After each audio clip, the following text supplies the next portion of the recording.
live from Harrisonburg, Virginia, and Veterans Memorial Park on the campus of James Madison University. Welcome to Championship Friday in Colonial Athletic Association softball. It's the top-seeded Dukes of James Madison, the once beaten, against the second-seeded Pride of Hofstra, the unbeaten, in today's championship game. A very pleasant good afternoon, everyone. Welcome to a beautiful day in the central Shenandoah Valley of Virginia. I'm Curt Dudley, joined here in our broadcast booth by Bri Leach, and we're delighted that you're watching today's championship game on Live Sports. And this should be a good one. It's been a great series all season long. And yesterday, the Hofstra Pride, they knocked off the JMU Dukes 9-6. Both teams, Bri, yesterday showed that they had some power. Yeah, they both hit numerous home runs throughout their games. Hofstra 3 home runs in the first game. JMU came out in the nightcap, 4 home runs, 14 runs just in the first inning alone against the College of Charleston. Let's take a look at yesterday's first matchup between these two in this tournament, as this is a rematch of last year's tournament Friday, although the difference was that JMU was the unbeaten last year, Hofstra the unbeaten here this year. And looking at yesterday's contest, the Pride indeed hit 3 home runs to outdistance the Dukes in the 9-6 final. Then in the nightcap, as Bri mentioned, well, the Dukes hit 4 home runs in the first inning, including Morgan Toll, who collected her 18th of the year for Madison. That sets a program record and tied the CAA record with Carly Hughes, who played for UNCW, and she established that record in 2007. Let's take a look at the starting lineups. And first of all, the Dukes will end up as the visitors in this contest because, even though they have the higher seed, because Hofstra came through the winner's bracket, well, they get the chance to be the home team in this one. Now, if Madison wins this game and they force a second game, they will flip dugouts, and the Dukes will go back to the home team, and the Hofstra Pride, that is, will become the visiting team. The starting lineup, first of all, for the Dukes of James Madison with a record of 42-11.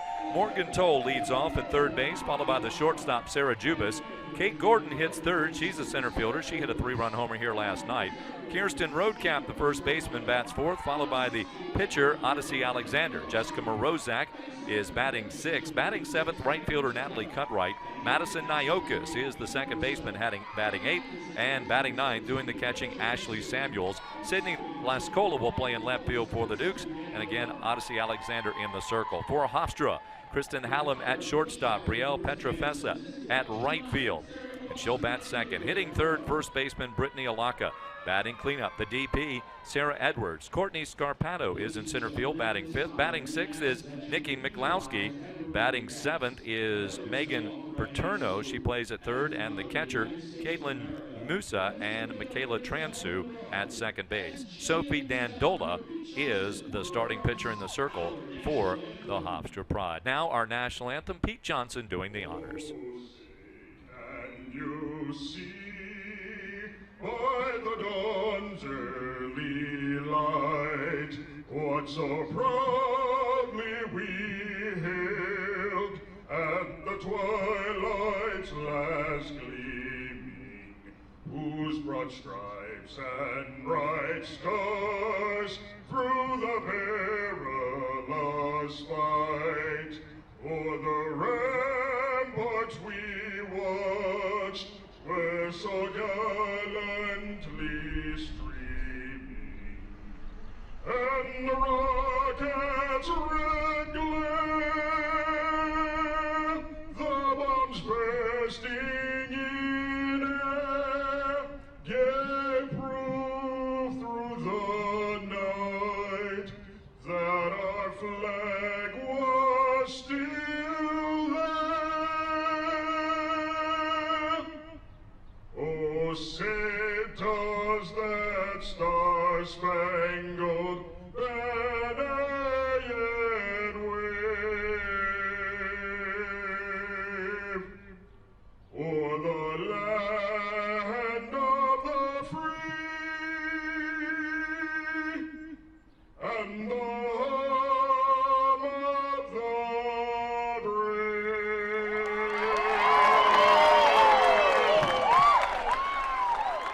The national anthem here from Pete Johnson.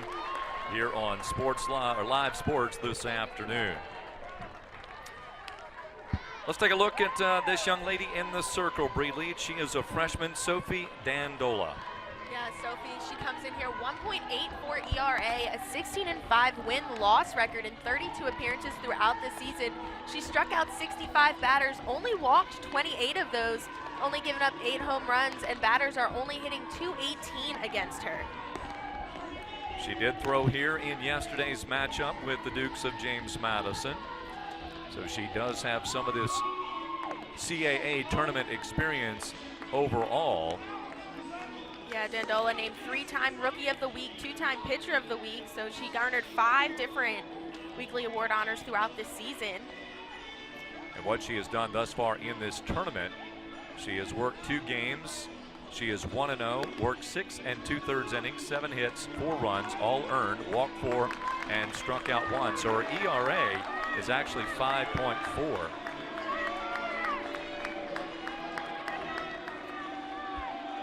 And Morgan Toll will lead off for James Madison. Morgan really ripping the cover off the ball. She was 4 for 4 last night, including a grand slam in the 14-run first inning that did establish a JMU single inning record. She has 18 home runs, 55 RBIs. Yeah, Morgan Toll having an outstanding tournament, 8 hits in 11 at-bats. She's got 2 doubles, 2 home runs, 9 RBIs.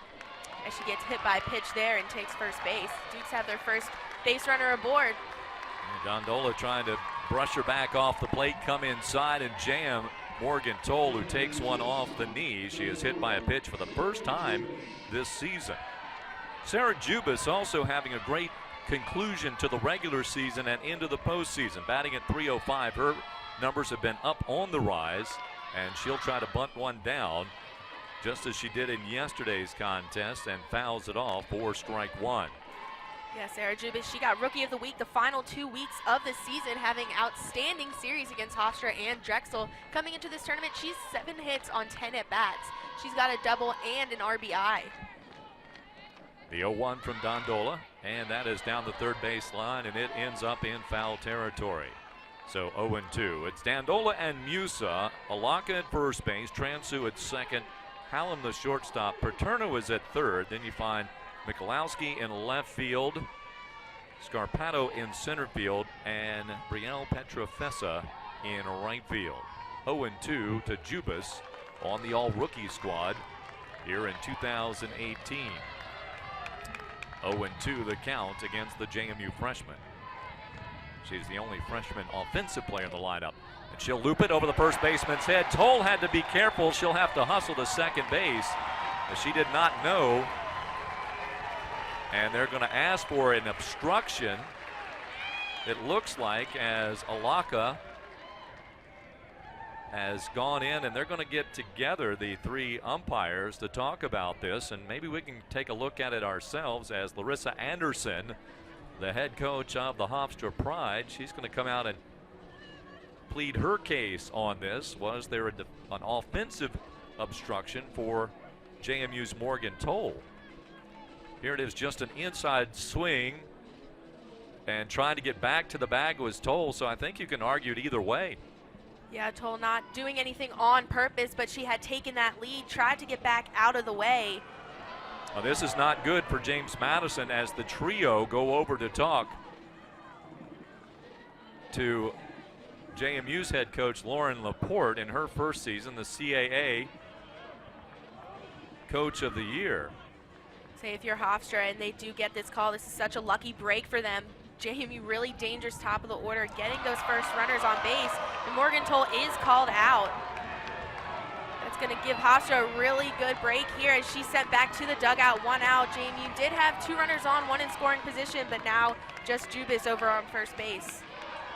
That's just an unfortunate circumstance, as oftentimes an interference is. It's just 2 bodies at the same spot at the same time, when I'm not sure in that case who actually has the right-of-way, but apparently it's the defensive player. I'm not sure how they determine that, but that is the case. Here's Kate Gordon, sophomore, All-CA first-teamer. She slapped a 3-run homer out of the park here last night.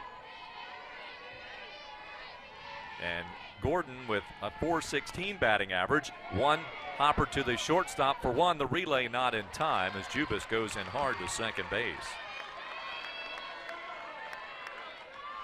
So reaching on the fielder's choice is Gordon, but there are two away. And the first baseman, Kirsten Roadcamp, a sophomore, batting at .261 with 5 home runs and 25 RBIs. Steps in from the right side for JMU. That is inside, ball 1 to Roadcap. Roadcap, she was gone 2 for 7 in this tournament. She does have a home run and an RBI. She has been walked twice and hit by a pitch once as well, so finding multiple ways to get on base.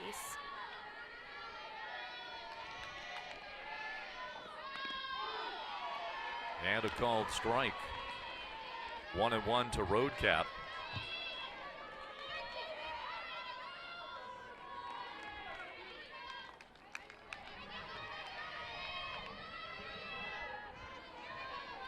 And the pitch swung on, ground ball foul, the bag at third.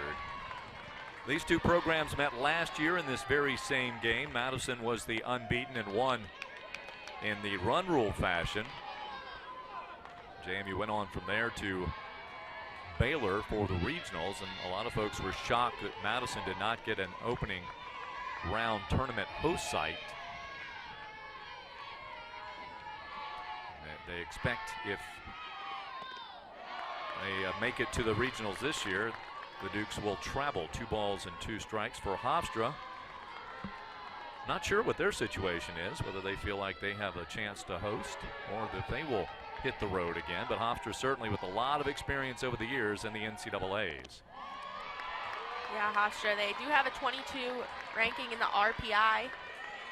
So they are up there, getting close to that where they could possibly host. I think this is, not the pun, but this is for a matter of pride between these two programs, as both just want to win the CAA title and let the rest of it take care of itself. Base knock into left field off the bat of Roadcap, who seemingly is warming up as the tournament moves along. And that's what you want to see, and this is good news for JMU coming into this game, realizing their bats are going just in the first inning alone. They just need to keep stringing hits together. They do have 2 outs, looking for a little 2-out rally, but they do have Odyssey Alexander coming to the plate. Definitely someone that you would look to in this situation.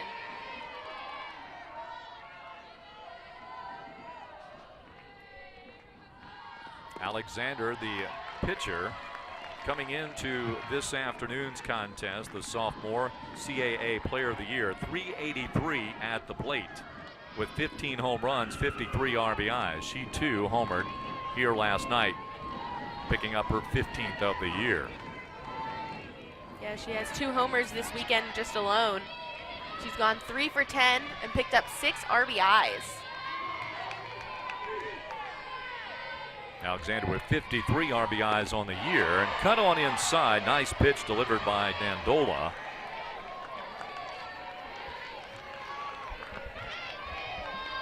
There's Coach Laporte, the CAA Coach of the Year in her first season, taking over from Mickey Dean, who's now the coach at Auburn, and that's a hit batter, so the bases are loaded with James Madison players.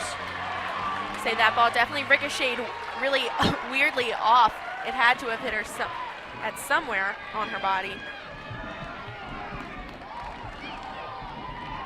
And Coach Larissa Anderson is coming out. Take a look at just where does it hit her. Looked like it hit the back foot actually, as it just dipped in, and Alexander did not move at all. Yeah, and that's what caused it to ricochet and off the catcher's arm, then way back up into the backstop. So Jessica Morozak comes up next. Morozak, a senior from Chicago, Illinois, .269, 5 home runs and 22 runs driven home. She's up there with the bases loaded. And Dandelo drops in a strike right down Broadway, 0-1. Morozak hitting 125 with the bases loaded, but .333 with 2 outs. She's 2 for 6 in this tournament, had a great hustling double in yesterday's games.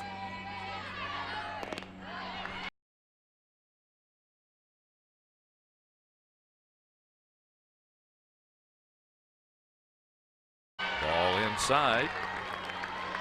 1-1.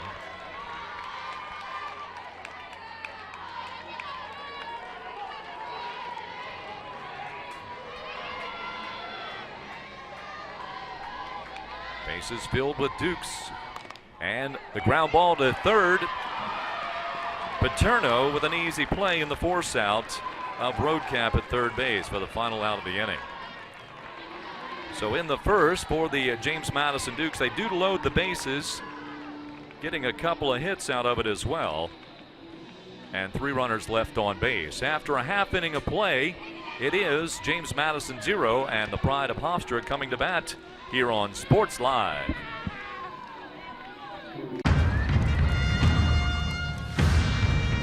Hey, salutes a lot. Thou hast the patchy beard of a prepubescent squire. Thy armour was forged by a feeble-fingered peasant woman. Your mum! As long as hecklers love to heckle, you can count on Geico saving folks money. Boring. 15 minutes could save you 15% or more on car insurance.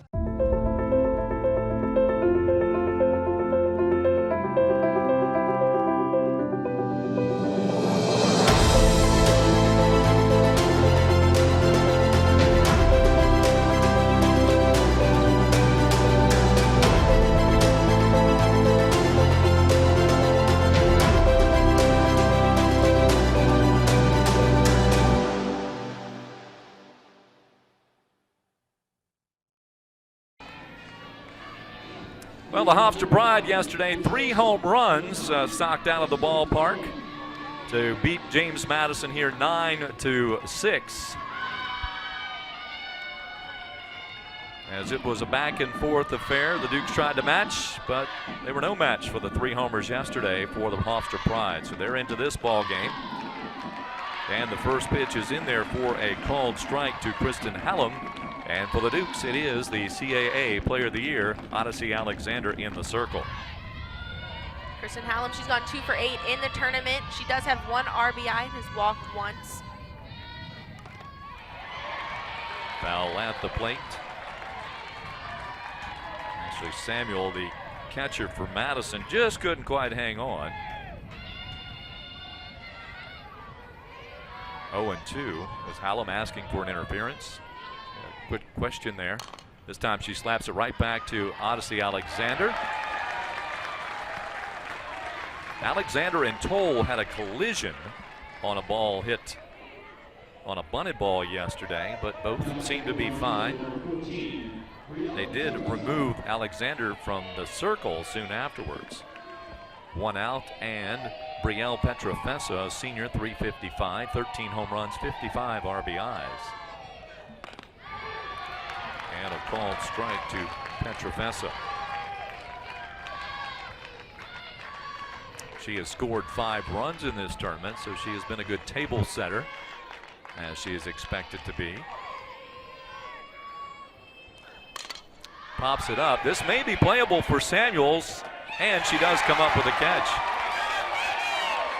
Duke's doing a good job of making sure they make every single play in the field. This Hofstra team, you know, they're so difficult to beat, and especially getting through this top of the lineup, you're going to have to take it 1 out at a time, 1 pitch at a time, and Ashley Samuels, a great job tracking that one down and catching it behind her back. Yeah, nearly right down the camera lens for you on that one.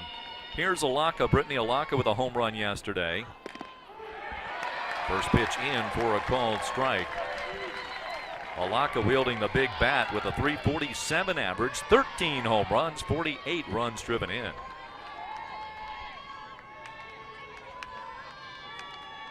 Hofstra beating Towson the first day 9-4 to get into yesterday's winner's bracket game. There's Coach Anderson, took over for Bill Edwards, who had a tremendous career with the Pride.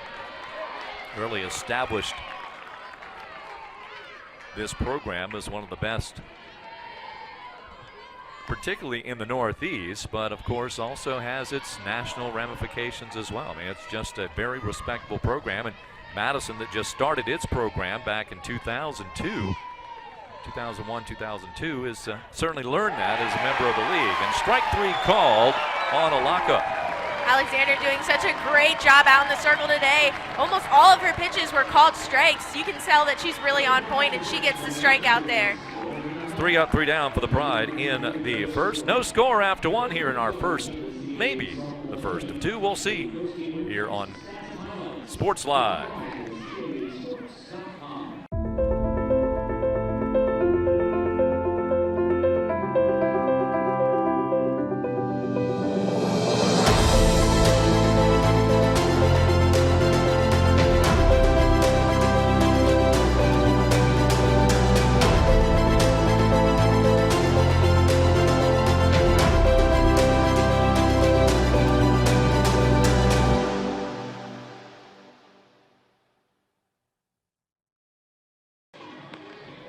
Well, here last night, the Dukes took on the Charleston Cougars, and, well, they just blasted homer after homer. There's Kate Gordon, a 3-run shot, 3 batters in. Morgan Toll, in her second trip to the plate in the first inning, took her toll on things.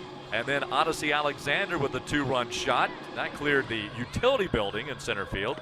And Natalie Cutright decided, I want to see a tournament home run as well, and she had a 2-run blast. 14 runs in the first. Back in 2016, the Dukes scored 12 runs in a game against Mount St. Mary's, and they were dancing in the stands last night.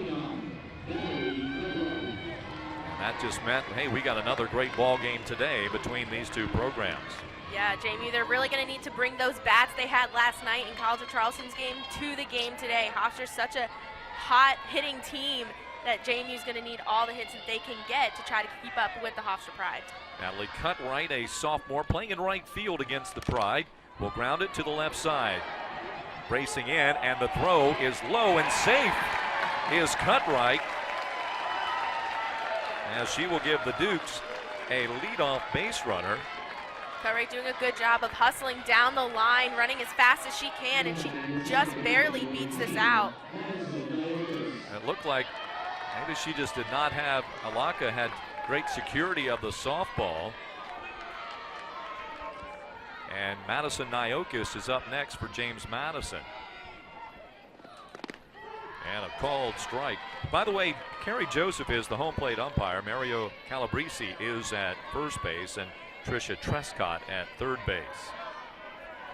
Nyokis batting at .215 with 4 home runs and 13 runs driven in. She's going to bunt it right back to the pitcher, who throws to second for 1. So the force out is there. You got to put it away from the pitcher. Make the first baseman or third baseman handle that softball.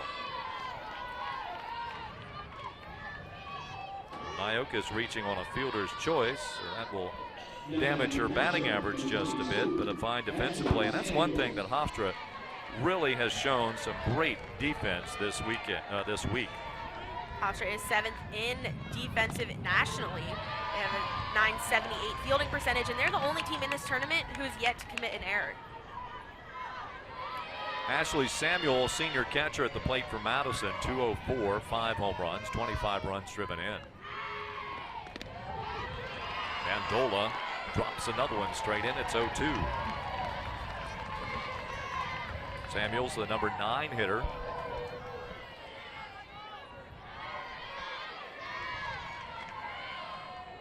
Rocket and fire. Dandelo misses the inside. Nice job by Musa to adjust and keep the ball in play. 1 ball and 2 strikes. Ashley Samuel, she's gone 1 for 5 in the tournament. She has been walked 3 times, so finding her way on base multiple times.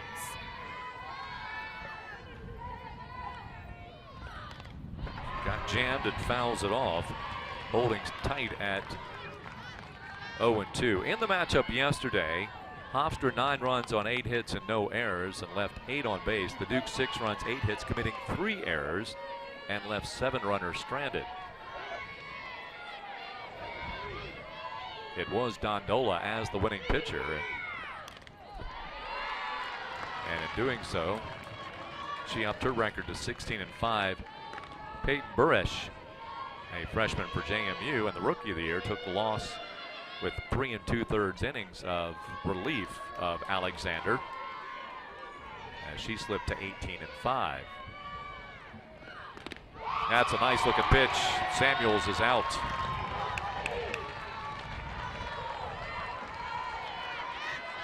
Two away for the Dukes in the second.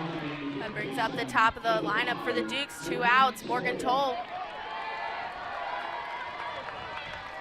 Toll hit by a pitch to start this ball game off. Got called for the interference around first base.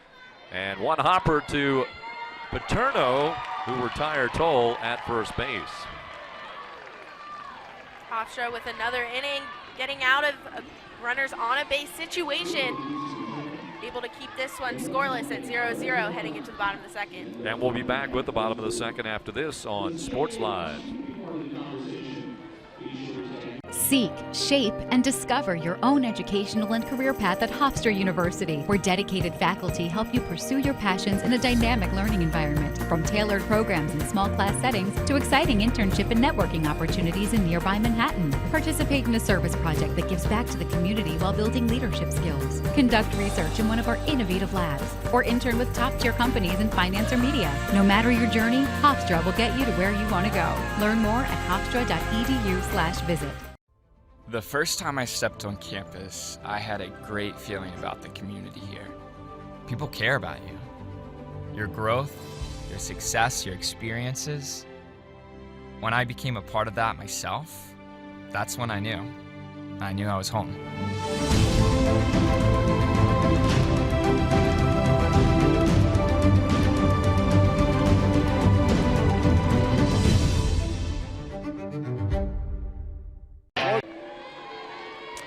Sarah Edwards leads it off for the Hofstra Pride against Odyssey Alexander, top of the second, or bottom of the second, that is, a no score. And Edwards batting at .336 with 6 home runs and 30 runs driven in. Edwards had a home run in the game yesterday against the Dukes. She's gone 1 for 7 in this tournament. She does have 3 RBIs and was walked once. Yeah, the home runs by Alaka, Edwards, and Paterno. And a called strike. And the Pride took a 2-0 lead on the Alaka homer in the first. The Dukes got a 3-run blast from Odyssey Alexander. It was 3-2. Then another 3-run homer. This time it was for the Pride. And that one was popped out by Edwards. Dukes got 2 more in the bottom of the third on a 2-run double by Morgan Toll. And then another 3-run homer, and this time it was Paterno that proved to be the game winner. Dukes got a home run in the bottom of the 7th. That one coming from Kirsten Roadcamp. That was her 5th of the year.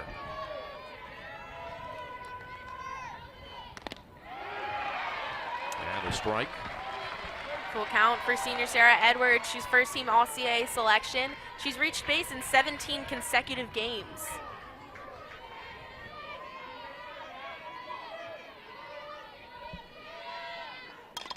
Pops it up, back out of play.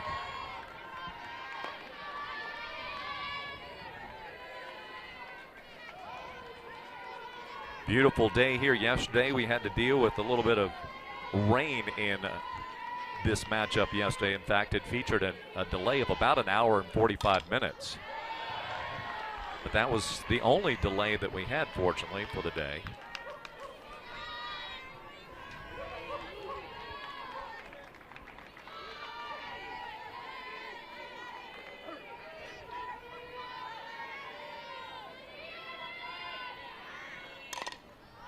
And that's down the line, but foul.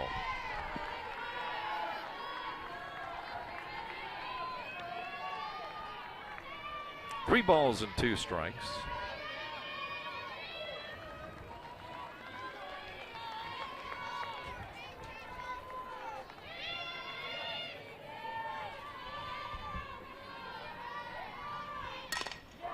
And that's a base hit.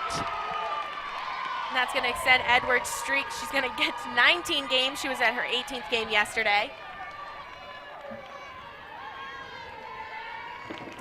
And that does lead off the the second inning for the Hofstra Pride, as the Pride has its first base runner of the contest. Looks like we're going to get a pinch runner. It's going to be Lydia Wachowski. Wachowski, a redshirt junior, listed as an outfielder from Alpharetta, Georgia.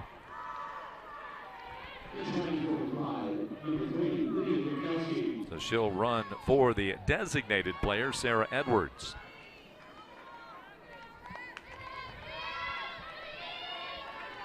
Scarpato at the plate. The center fielder for Hofstra, batting at .320 with 8 home runs and 35 runs driven in. She squares to bunt. Toll will field. She'll throw to first, where it is covered by Nyokas, while Samuels goes down to cover third base. On the rotation for the Dukes defensively, successful sacrifice by Scarpato.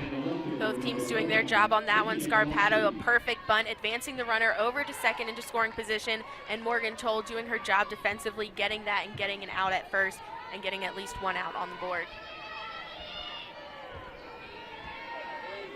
Nikki Michalowski batting at .280 with 8 home runs, 26 runs driven in. She turns on it and sends it well out of play for strike one. Alexander in the circle for James Madison today. It's the Dukes 42-11, and she has 24 of those wins. She's 24-5 with a 2.09 ERA. Today's start is her 30th of the year and her 45th overall appearance. Brings it high, a ball and a strike. 203 strikeouts. Make it 204 with her strikeout back in the first. Obviously Alexander taking over the primary pitching role on this Duke squad with the injury of Megan Good. Swing and a miss for Michalowski, 1-2. Good went down with an injury during the offseason. And she is in rehab mode.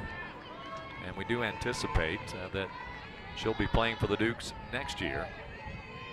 1 ball and 2 strikes with a runner at second base. No score here in the bottom of the second. Pop back out of play.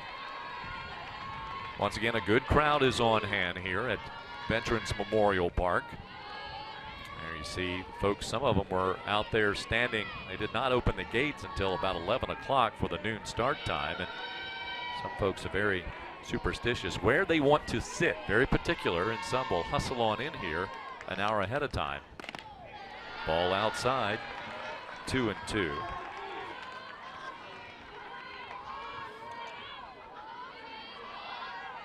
If you're just coming in for this one game today, it cost you $7, so not a bad championship price.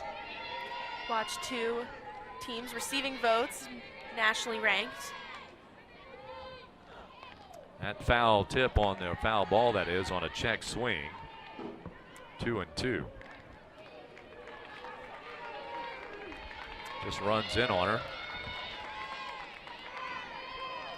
Looked like it hit the butt of the bat. 2 balls, 2 strikes, 1 out. High for ball 3. So back to back, full counts as the Hofstra Pride. It's quite different from last inning. Hofstra Pride, you know, Odyssey Alexander only pitching less than 10 pitches last inning and getting batters out really quickly. Batters this inning taking her to full counts. That's popped up, playable, and calling for it is Gordon. And she'll get it for the second out of the inning. Gordon out in center field, Lascola out in left, both of them running in, calling for it, but it is Kate Gordon, the center fielder, who does call off Lascola. Watching here, Lascola, good job of backing off, just being there to back her up just in case, and Dukes easily get the out. So 2 outs with a runner at second base.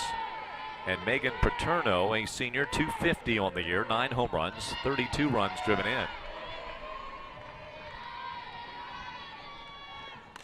Pop back out of play. Yeah, for James Madison, they've had some injuries, particularly to the outfielders. So if all were healthy, we probably would not see the 2 corner outfielders out there right now for James Madison. So with that, of course, usually your center fielder has control of everything, but they've given even more control to Gordon. There's a called strike. saying, Kate, anything that you can get to it. Megan Paterno at the plate. JMU going through a lot of injuries this season all around the diamond, and but the players that are getting that playing time, they are stepping up. Cutright, she's doing great in the batting lineup, and even in the outfield. They've rotated through a couple different players in Noonan and Lascola out there in the outfield, but they are getting the job done. 1 ball and 2 strikes as Paterno with the sharp eye on the delivery from Alexander. Odyssey rocks and fires. It's a little bit low, 2-2. Alexander and Samuels, Roadcap at first, Niokas at second, Jubas the shortstop, and Toll at third. Lascola in left field, Gordon at center, and Cutright in right.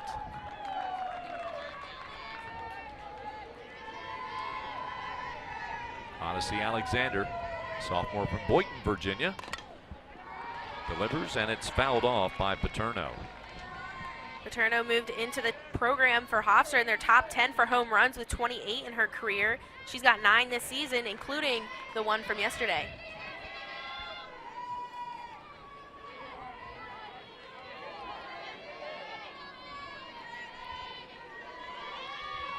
Two, another deep count.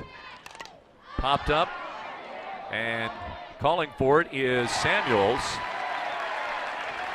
Although I thought that Roadcap was trying to call her off, but Ashley says, look, I got all the gear. I'm going to take over here. So they do get a leadoff single from Edwards, and they advance her on a sacrifice, but she's stranded there. After 2 full, it's 0-0. James Madison and Hofstra here on Sports Live. Life is about moments. If you fight, I fight. If I fight, we fight. You be there and watch what I do when the bell rings. Do you have that real look in your eye? That when you look at yourself in the mirror, you can ask yourself this question: did I give everything I got? Did I lay it all on the line? Or am I cheating myself? What you say, Quade? See ya!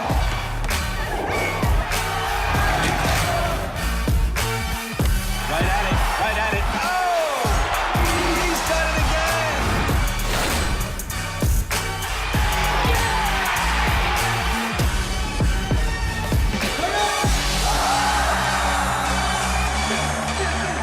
So whatever you're gonna do, claim it. Leave your mark on this world.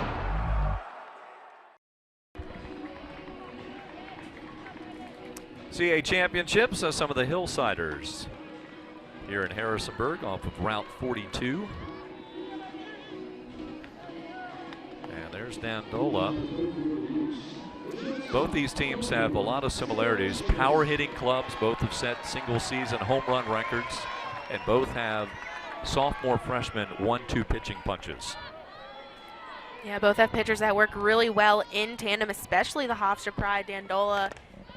This is Jubas to left field, going deep, and it's dropped on the line, or on the warning track, I should say, and sliding into second base is Jubas, as James Madison, for the 3rd consecutive inning, has a leadoff runner aboard. Great hit there by Jubas. You can see it all the way back to the warning track, almost over the wall. And she does get a double out of that one. But as I was saying, Dandelo, she likes that drop pitch, and Sarah Cornell, she likes the rise pitch. So they work really well together, really good, especially coming in after one another in a game, switching up on batters and making them switch their approach to the plate. Kate Gordon swings at it, center field. She didn't get all of that one. And so one center fielder flies out to the other for the first out in the top of the 3rd. 1 down, and Jubas actually there will score this, as I thought they may, as a fielding error on the left fielder. It was definitely in the mitt of Michalowski.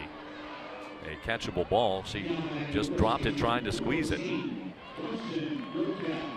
Yeah, a very rare thing you see for this Hofstra Pride is an error. Their first error of the tournament, and JMU has to be able to take advantage of it right here if they want to put some runs up. Road cap single last time up. Takes that pitch for a strike. Kirsten started as a catcher for the Dukes last year, but has gone to first base this year, opening the way for Samuels to be behind the plate for much of the year for JMU. And she takes an offering inside. Slow roller to short, and up with it is Hallam for the putout. And advancing over is Jubis, and she could see the play all the way in front of her. That was a pretty good read by Jubis to take third base. Yeah, Jubis has the speed as well, and I think she knows that. She had a sizable lead. She realized there was a slower rolling ball to the shortstop, and she knew she would have enough time to get to third and got over, and the Dukes have a runner scoring position. They do, but there are 2 outs, and Alice Alexander was hit by a pitch on the back foot last time up. This time she'll bat it off the glove of the pitcher to the shortstop. Hallam, safe at first base is Alexander, and Madison breaks out on top as Juba scores an unearned run, and it's JMU 1-0 in the top of the third. Alexander picking up the RBI, and for Odyssey, that is RBI number 54. If you're the Dukes, you have to be feeling good right now. You've got to win 2 to win this championship, and coming out on top, scoring the first run of the game, you've got to be feeling good. That goes down as a base hit as it was caromed off the pitcher. And Morozak, who reached on a fielder's choice, is up with 2 outs, and Alexander at first base. So a hit and an error in the inning produces the run. Fouled back, 0-2 for Morozak. Morozak here 2 years ago, delivering the walk-off base hit in the Super Regional against LSU. That'll be always remembered in the history books of James Madison, certainly, and she cuts on that and misses for strike 3. And the Hofstra Pride managed to get out of this one, but damage has been done. JMU scores the first run of the game, taking the 1-0 advantage heading to the bottom of the third. An unearned run scored by the Dukes. We'll be back with the Hofstra third inning here on Sports Live.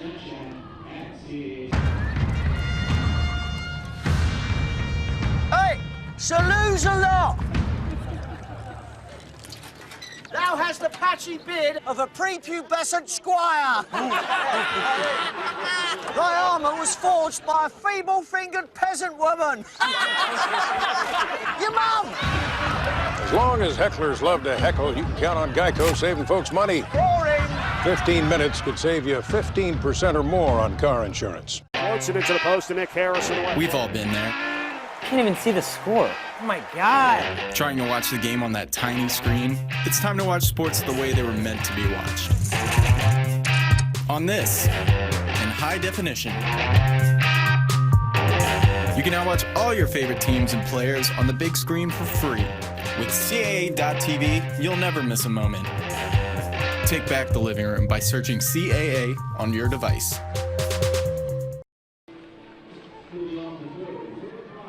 Beautiful day here in Harrisonburg, Virginia. I'm Curt Dudley along with Bri Leach going to the bottom of the third.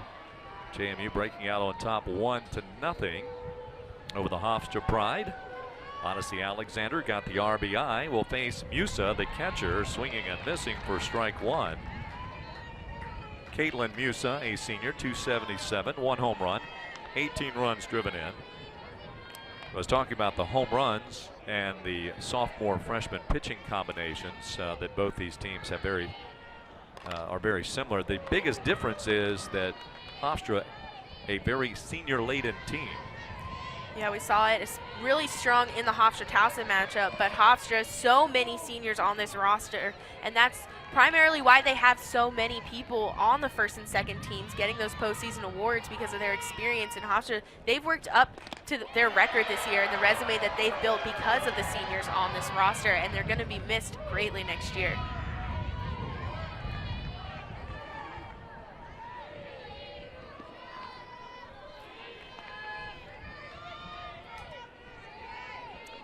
One ball and 2 strikes. That's bounced in.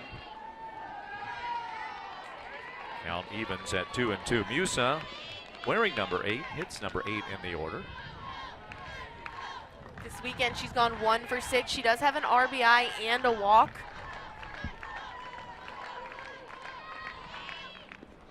Time called is Ashley Samuels. We'll stroll on out there. The two Virginians do meet. And Musa going back into the circle, or excuse me, into the batter's box. Musa from Miami, Florida. And that's hit down the left field line. It's going to drop in for a base hit. Musa will stop at first. Sydney Lascola getting over to cut it off to keep it to a single.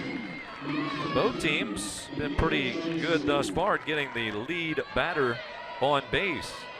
Dukes are 3 out of 3 in the Pride with that base hit. 2 out of 3.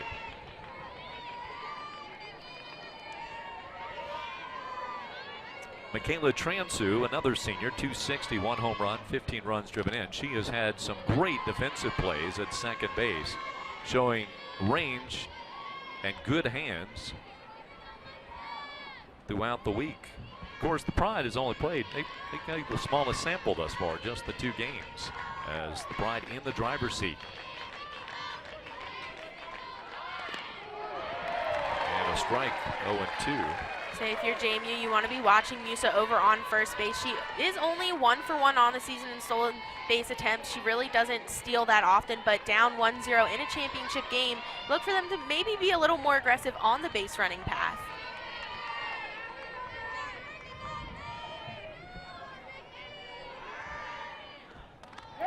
Swung on and strike 3. Transu fooled on the pitch. She may have tweaked a little bit on that too as she hobbles back to the dugout. With a little bit of an awkward swing there, you can see here she kind of just twists her body in an awkward position there. She rolled her back ankle. You saw that. She goes to the dugout limping a little bit. Strikeout number 2 on the day for Alexander, number 205 on the year. And back to the top of the order. Hallam trying to sneak one in. 1 out in the inning. Kristen Hallam grounded out to Alexander, her first at bat. This is not the only Hofstra JMU encounter going on right now. In fact, up in Hempstead, New York, these two programs, these schools playing each other in baseball in the CAA, regular season play. I was going to say, I opened up JMU Hofstra, the stats, looked down, realized it was baseball. I had done the same thing. I'm like, wait a minute, where is that play? And then I realized, no play. I'm reading it and realized, oop, it's the wrong. I honestly thought that game was at 3:30 this afternoon. Yeah, I looked down, I said, that's not our pitcher.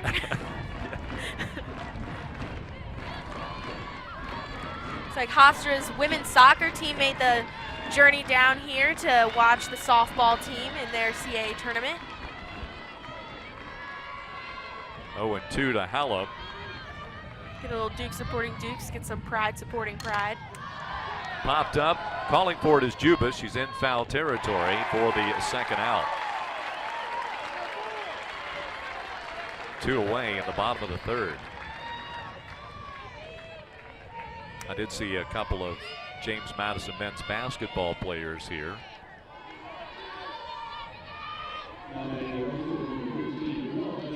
Brielle Petrofessa, the senior with 13 home runs and the 55 RBIs. Pops it back out of play. Petrofessa in the regular season finale, or the series finale a couple of weeks ago here, had a big double in the top of the 11th, for the 10th that is, that broke the tie. This JMU men's basketball team, I think they're right underneath us. Are they? Standing up against the backstop.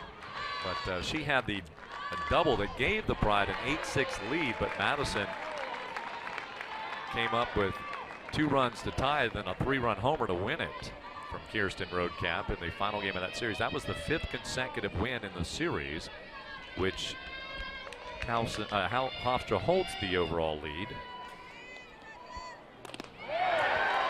It's a close pitch, but not close enough. 1 ball, 2 strikes.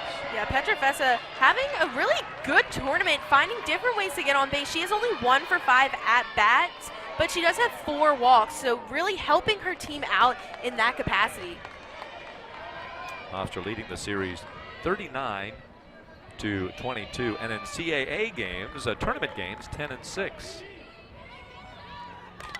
And that's Lash, but foul the bag, 1 and 2. Say Petrofessa, she's scored 5 runs in the CAA tournament. That's the most of any Hofstra player, and 5 of their 18 scored throughout the last 2 games. Morgan Tola Madison has scored 6 runs to lead the tournament. She's had an extra game to do it.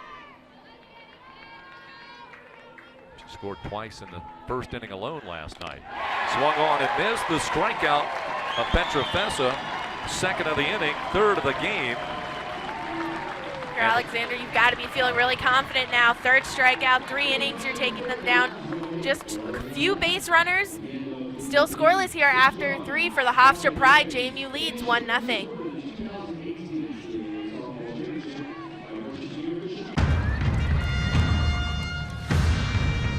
Hey, salutes a lot. Thou hast the patchy beard of a prepubescent squire. Thy armour was forged by a feeble-fingered peasant woman.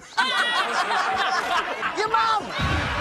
As long as hecklers love to heckle, you can count on Geico saving folks money. Boring. 15 minutes could save you 15% or more on car insurance. This year's CAA Softball Coach of the Year is James Madison's Lauren Laporte. Coach Laporte took over the helm for JMU in 2018, and the first-year head coach guided the Dukes to their 5th straight CAA regular season title with a 19-2 record in conference play. James Madison registered an overall record of 40-10 through the regular season, securing its 6th consecutive 40-win campaign and is ranked in the top 25 nationally.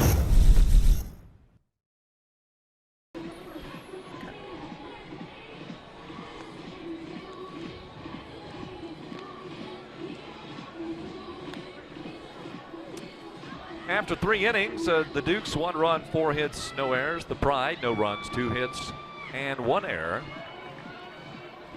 Here on Sports Live, glad that you're joining us live from Harrisonburg, Virginia. We're at Veterans Memorial Park. The facility opened up in 2010. Named in honor of those men and women from the city of Harrisonburg and surrounding Rockingham County who served and lost their lives in foreign conflicts since World War I. There's a memorial just as you come into the facility here in Harrisonburg. First pitch swinging is Natalie Cutright, who singled first time up. Cutright, one of those players who's getting that playing time and making the most of it, especially here in the tournament. She's 2 for 6. She has 1 homer and 2 RBIs. She's been walked 3 times, hit by a pitch once, and she scored 3 runs for the Dukes so far. Out of Dover, PA, pops it up on the infield. Calling for it is Paterno as she rolls into the circle. 1 up, 1 down in the 4th. Brings up Madison Nyokis. Nyokis grounded into a fielder's choice back in the 2nd inning. That's that she tried to bunt and sacrifice Cutright to second base, but she bunted it right back to Dandelo, who rocketed a pitch, or a throw that is, to second base and for a strike in the out. Here she rockets one in for another strike, 0-1. Throughout the tournament, Nyokis, she's reached base 3 times, all being hit by a pitch, and scoring all 3 times she's reached base. And she came into the tournament unscathed without being hit by a pitch the entire year, and in each game. In fact, one of them she got drilled right between the shoulder blades. It was a big thump. She proceeded on down to first base, and obviously she was fine. She came around and scored. Grounds this one to the third baseman. Paterno up, and the strong throw. Say this game a little different than the games we're used to seeing between these two teams. Lots of long balls, power hitting, high scoring games. 45 runs between the two in their first series alone. Today, only 1 run, and we're in the 4th inning already. Ashley Samuel struck out in the 2nd.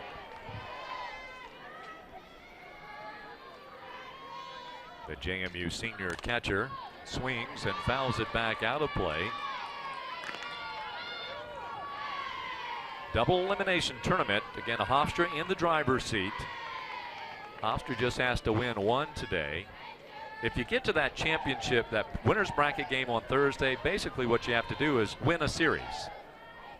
You know, because usually it's that team that you beat is going to come back and play you again. That's well struck, and it's off the base of the wall for Samuels. That's just a long single. I was going to say that was a really hard hit line drive to center field. If it had been more of a blooper, she probably would have gotten the double out of it. But because of how hard it was hit, you can see here that just went straight back over the center fielder's head off the wall. And she's able to get a single out of that one, giving the Dukes a base runner here in the top of the fourth with 2 outs. It's key that Samuels gets on with 2 outs, because if you bring up Toll, well, she's got 18 home runs. And we've seen it come into play, and she's going to sock it into left field for a base hit. Samuels will stop at second base, and so Morgan Toll has her 261st career hit. And that brings her 3 shy of Erica Field, who finished as the JMU record holder with 264 back 2 seasons ago. Crowd in the stands really getting into this one. Morgan Toll talked about how the crowd really helps her out in situations like this, and you know, crowd really excited after Ashley Samuels gets a hit, and then she comes up to bat. They're really excited for her, and she gets a hit right after that, giving JMU 2 hits and possibly the start of a 2-out rally. Sarah Jubas has been on twice. She did single in the first on the play in which Toll was called for an interference, and then reached on a fielding error by Michalowski in left field, the only error that the Pride has committed this weekend. Jubas, strike 1. So yeah, JMU, they were able to do and get in these situations yesterday against the Pride, but the Pride defense was too great for JMU, making absolutely phenomenal plays all over the field, like they do right there to get the 3rd out and get out of the inning. Yeah, Transu very good at second base, steady hands, and she will squander the 2-out rally by spearing that hopper off the bat of Jubas. In the fourth for Madison, no runs, a couple of 2-out hits, both are stranded. We go to the home half of inning number 4, and the Pride trailing James Madison 1-0 here in the CAA championship game on Sports Live. Seek, shape, and discover your own educational and career path at Hofstra University, where dedicated faculty help you pursue your passions in a dynamic learning environment. From tailored programs in small class settings to exciting internship and networking opportunities in nearby Manhattan. Participate in a service project that gives back to the community while building leadership skills. Conduct research in one of our innovative labs, or intern with top-tier companies in finance or media. No matter your journey, Hofstra will get you to where you want to go. Learn more at hofstra.edu/visit. The 2018 CAA Softball Pitcher of the Year is Hofstra's Sarah Cornell. The sophomore becomes the first Hofstra player since 2013 to win CAA Pitcher of the Year and the Pride's 10th award recipient all time. The hard-throwing righty went 22-7 in the circle this season, leading the conference with 225 strikeouts and 199 2/3 innings pitched. There is the CAA Pitcher of the Year, Sarah Cornell, who is not hurling in this contest. She did start yesterday against James Madison, but was relieved in the second. I was going to say, throughout the tournament, I've actually been watching Cornell, and she seems to really be an energizer for this Hofstra team. Always the first player out of the dugout, congratulating her teammates. Really excited. That'll excite the Hofstra fans, and kiss that one goodbye. Into the stands, Alaka with her second home run against the Dukes in as many days, as she touches them all for the 14th time this year. We're tied at 1-1.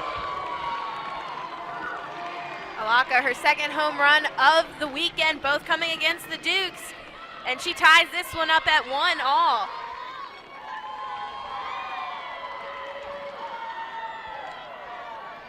She had the 2-run homer in the first inning yesterday. Say she hit that right into the Hofstra women's soccer team out in the stands, and boy, were they excited. I'm surprised they didn't kick it back in. What the opportunity there was. They came in with cone heads on. How about that? I mean, street cones I'm talking about.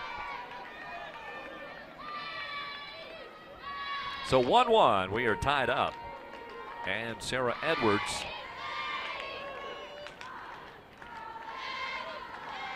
she has 6 homers this year. Sends that one back out of play for strike one. Edwards with a single. First time up. That was the third hit by the Pride as well. That's well struck into right center field as Gordon was shaded over towards left. Here comes the throw and out at second base. Gordon known for doing that so much this year. She throws a rocket into Nyokas. Nyokas able to turn around and apply the tag and avoid another base runner for the Hofstra Pride and giving them their first out of the inning. Take a look at it once again here. Takes it off the carom. Here comes the runner. She downshifted a little bit there, and she just did not quite get to the bag. But that's back-to-back base hits for the Pride. Scarpato with a sac bunt first time up, so officially she is 0 for 0. One strike to the Pride center fielder. Right back up the middle, make it 3 consecutive hits. That makes that throw to second base even a bigger deal for JMU's defense. Otherwise, you might be looking at a 2-1 Hofstra lead. Yeah, Hofstra looking to really break out this inning. They're coming 3 straight hits, and that's through their toughest part of the lineup, and they're still not done yet. They've got 4 seniors in a row coming up, so lots of experience, especially here with Nikki Michalowski. Michalowski sends one to left field and change the score again. A 3-run homer, or make it a 2-run homer for Michalowski, makes it a 3-1 game. And Hofstra fans took advantage of that when they threw that one back into the diamond, and left fielder's got to come get that. Hofstra has to be really excited now, taking the 3-1 lead here in the bottom of the 4th.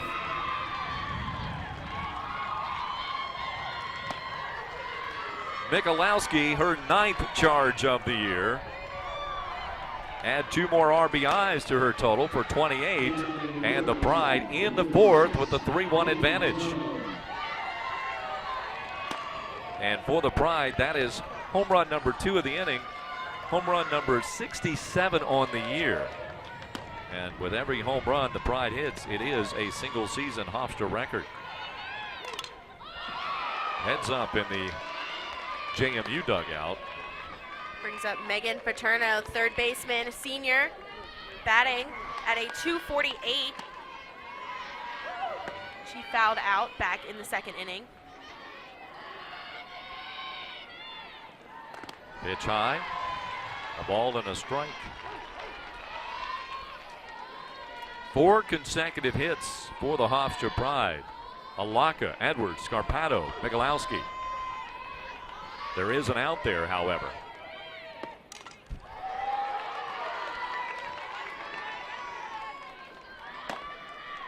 One ball and 2 strikes.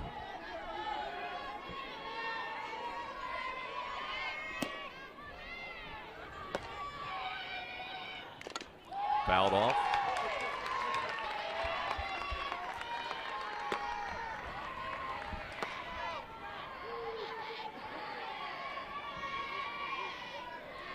Paterno, she's got 34 hits on the season and 137 at-bats, 26 runs scored, 32 RBIs. She's been walked 18 times, homered 9. It's up high. 2-2.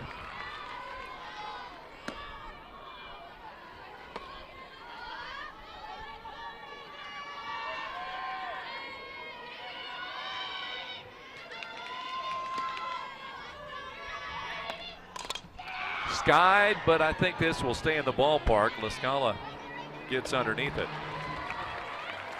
And that's good for the 2nd out of the inning. JMU doing a good job keeping base runners off the bases, bringing up Caitlin Musa. Musa with a single to lead off the 3rd, but she got no further than first base. As Alexander got a couple of strikeouts in the inning to keep the Pride at bay. Opposite field, and Cutright will come across, and she'll make the catch in stride. Cutright took a great angle on that one, able to get the 3rd out easily, but not before Hofstra Pride come in and do their damage, and they take a 3-1 lead off of 2 home runs here in the bottom of the 4th inning. It's 3 runs off 4 hits, no errors, and nobody left on base through 4. 3-1 Hofstra. The first time I stepped on campus, I had a great feeling about the community here. People care about you. Your growth, your success, your experiences. When I became a part of that myself, that's when I knew I was home.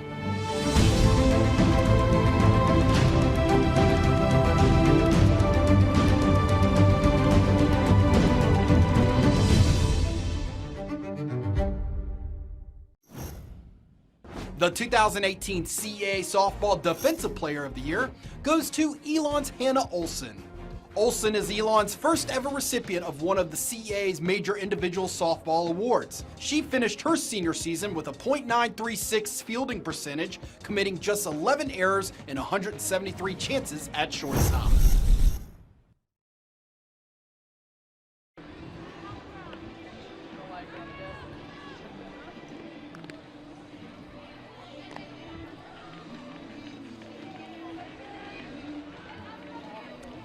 Couple of home runs. Alaka with the leadoff homer. Michalowski follows later in the frame with a 2-run blast, and Hofstra with a 3-1 lead. 4 hits in the inning. They were in successive order. We go to the top of the 5th inning. Kate Gordon leads it off for JMU. It's Gordon Roadcap Alexander against Dandelo. Middle part of the Dukes lineup, who you want up at the plate right now. Try to get some of those runs back. Gordon reaching on a fielder's choice in the 1st and flew out to center field in the 3rd. Didn't get a real good cut, but still sent the ball some distance. On the fly ball to center. 2-0. Gordon with a dozen home runs and 47 runs driven and 18 doubles. He's tied for 16th in the nation with those 18 doubles. She's way up in the count. That's 3-0.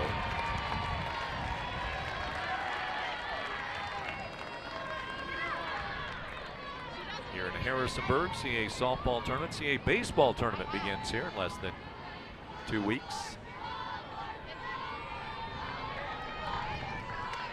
Actually, it is a little more than 2 weeks, I should say. And that's the first strike for Kate Gordon. Count 3-1.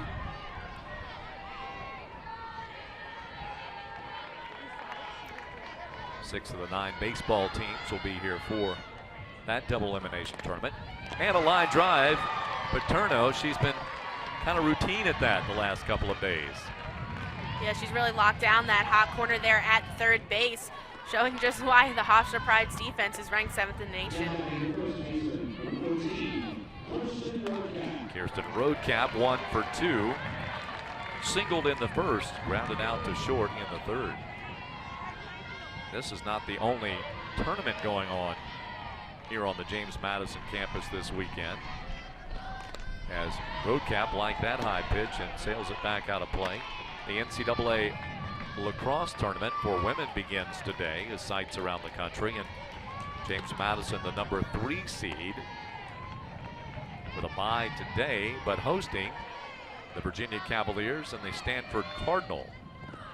Winner of that game, which is tonight at 6 o'clock, plays at noon against James Madison, which, like this Hofstra softball team, is very senior laden. And that matchup is noon over at Centero Park on the Madison campus. 1 ball, 1 strike. And that hurt the Roadcap a bit. That will sting. Ball and 2 strikes.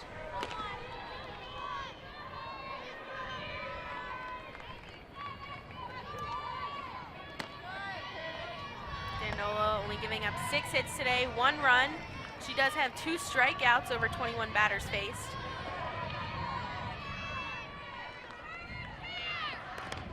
Fouls it off, does Roadcap, the product of nearby Turner Ashby High School, one of the better softball programs in the Commonwealth of Virginia. Dukes have done very well with mining the top local talent in softball over the last several years. Lots of local kids on the Duke squad. Kate Gordon and Roadcap, two of them. Even Megan Good, she's from Fort Defiance, which is a county south here in Augusta County. Count holds, 1 ball and 2 strikes.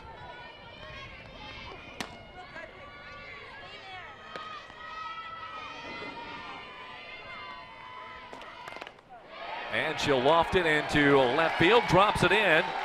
Roadcap's going to try to stretch this one to a double, and she does. Roadcap with a double here, 1 out in the top of the fifth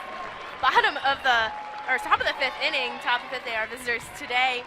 Great start for the Dukes. They're going to need to start a rally here. They want to get some runs back. They're closing in on the final 3 innings of this game, and they're going to need to put some up on the board if they want to try to force a second game in this championship.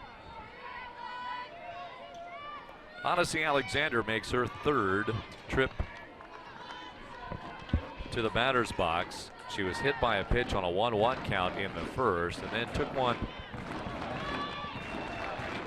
off that back foot for the hit by pitch, and then sharply hit one off the glove of Dandelo. Dandelo almost came up with the softball. It caromed over towards Halleman short, but Alexander beat it out, and Juba scored an unearned run. And that is a jam shot on Alexander. 15 home runs for the CAA Player of the Year.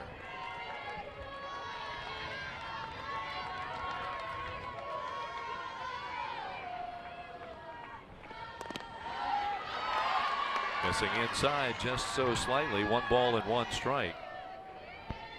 That double for Alexander, her 9th of the year, to go with her 15 home runs.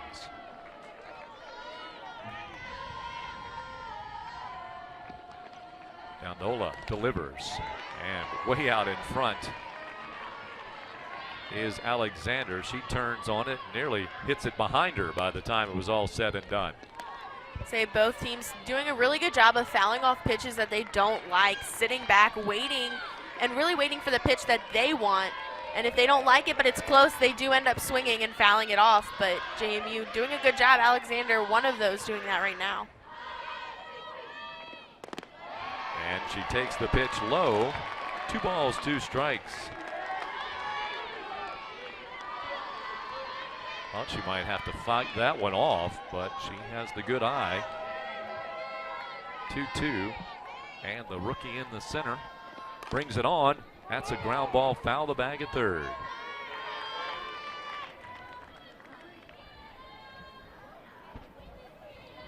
Alexander from Boynton, Virginia, in her sophomore season, was the rookie of the year in the CAA last year, doing much the same as she is this year. A lot of pitching, a lot of hitting.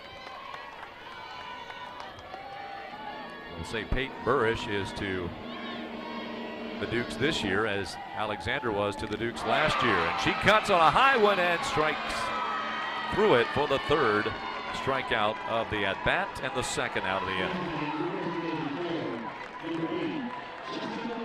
Going to bring up Jessica Morozak. Morozak struck out back in the 3rd inning and ran into a fielder's choice back in the 1st. Runner at second base and Roadcap. Hofstra out in front in the 5th, 3-1, and a rapidly moving ball game. Time is called.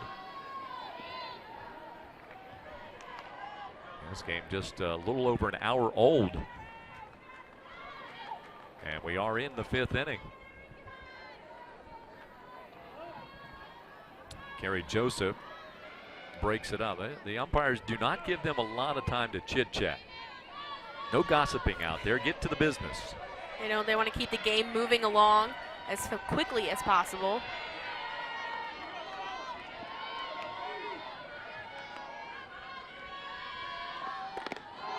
And a called strike. Both teams feel like they've got a chance, and I would back this, at getting into the NCAA tournament.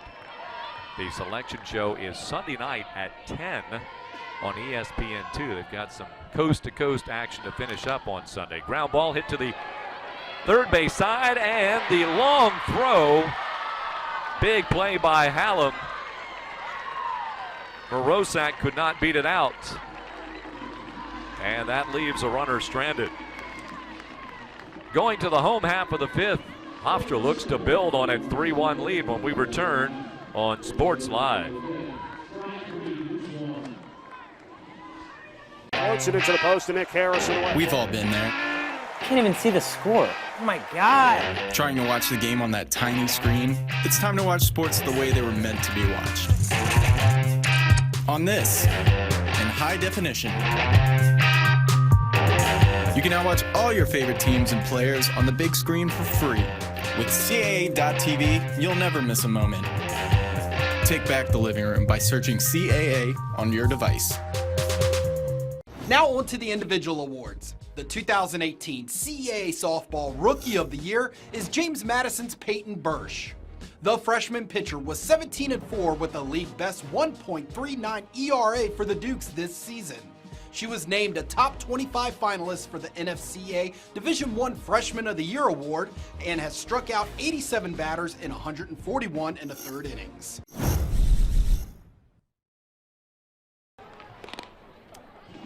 Welcome back. 3-1, Hofstra with the lead. Payton Birch, you just saw she is the Rookie of the Year. Well, there she is in person, real life, as she has moved into the circle. Yeah, she takes over for Odyssey Alexander. She comes in with a 1.52 ERA. 18-5 win-loss record. That fifth loss was yesterday against the Hofstra Pride. In her 36 appearances, she's pitched 147 innings throughout the season, 89 strikeouts, 46 walks on the season, only giving up 8 home runs, and batters hit just 225 against her. It's the number 9 hitter, so Transu is up and then the top of the order. So not uncommon to see a change happen at about this stage of the ball game, because now you're going to face the top of the order for a third time, and oftentimes by that third time you'll see good offenses really starting to gauge even a pitcher that they've seen countless times. But even from game to game, the pitcher can be a little different. Yeah, JMU Odyssey more of a strikeout pitcher, and Birch more of a contact pitcher. You see there already got a foul ball down the left field line, but Birch making her defense do more work when they're in the field than Odyssey Alexander, who does strike out a lot more batters. Drop ball pitcher is Birch. She hails from Downers Grove, Illinois, in the Chicago area.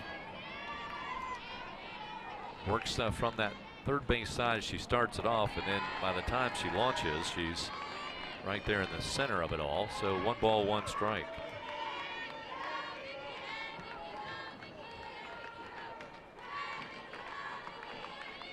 Hofstra getting its 3 runs in the fourth on a couple of home runs. Changeup is in there. 1 and 2. Transu struck out back in the third. She had that awkward looking swing where she did end up rolling her ankle on that strikeout.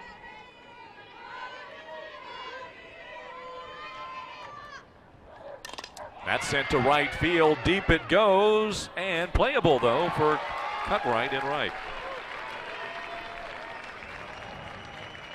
Didn't have quite the carry that I thought it did right off the bat. Yeah, JMU caught a lucky break on that one. I thought that one was out of here, but Cutright followed that back to the warning track and was able to put one away for the Dukes here in the bottom of the fifth. Hallam makes her third trip to the batter's box, stepping in from the left side, grounded back to the pitcher, and popped up to the shortstop.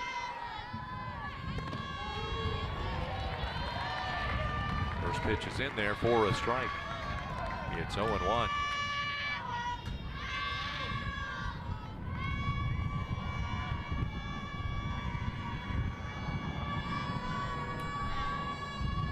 Birch looking into the JMU dugout. Samuels will stand up.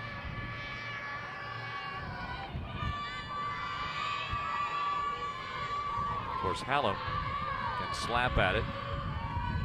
A bunting threat as well, and she'll pound it right back through the middle. And The Hofstra Pride have another runner aboard, getting a runner aboard in every inning so far. That was excellent bat control for Hallow. Made the great defensive play, showing the strength of her arm in the top half of the inning, and bringing up Petra Fessa for the third time, and she's 0 for 2 thus far. Fastball in there for a strike. Petra Fessa fouled out and struck out in this ball game. She's batting at a .351, however, .359 with runners on base. She's got 59 hits throughout the year, 55 RBIs. 0-2 as she sends that one into the screen. Both teams with 7 hits, but the big fly has helped Hofstra to the 3-1 advantage. Meanwhile, Dandelo has yet to yield an earned run today, despite the 7 hits. That's well struck and popped into shallow center field off the end of the bat. Back-to-back base hits.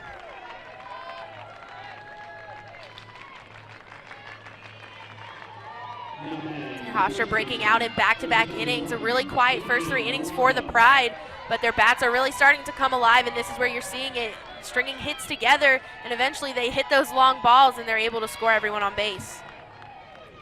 Alaka back up there again, where she hit the home run to lead off the 4th. Pops that back out of play, 0-1.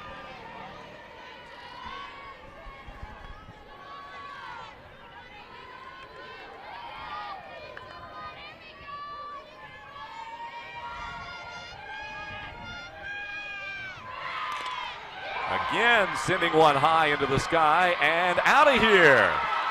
Her 2nd home run of the game, 3rd of the tournament. She extends the Pride's lead up 6-1, a 3-run home run here in the bottom of the 3rd. Puts the Hofstra Pride up by 5 on the James Madison Dukes. The 3-run homer by Alaka. And that will put her probably at the top of the chart for the potential most outstanding player, at least in my mind, in this tournament.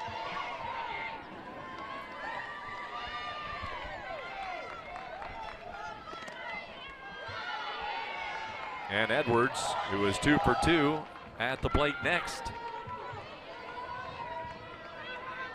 So the Pride putting the top-seeded Dukes on the ropes here late in this ball game. Ground ball hit to the first base side, and recovering is Roadcap to get back. Nyokas got to it for the assist. 2 outs in the inning.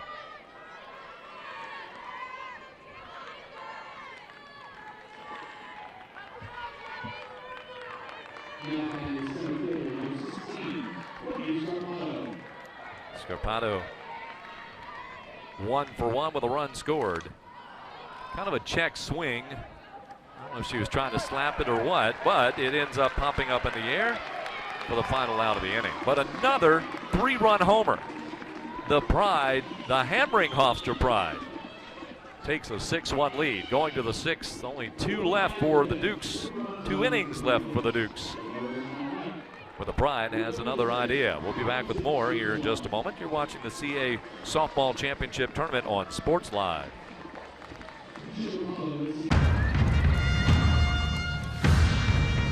Hey, salutes a lot.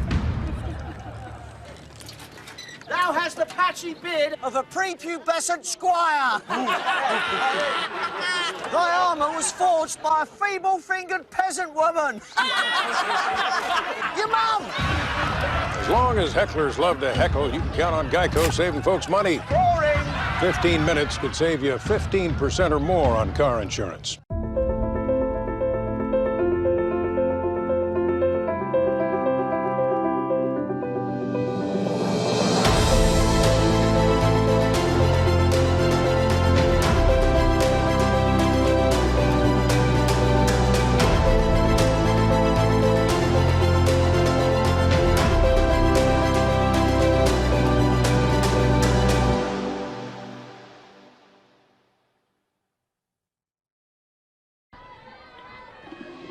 Hofstra Pride using the long ball today. 3 home runs, 2 of those by Alaka.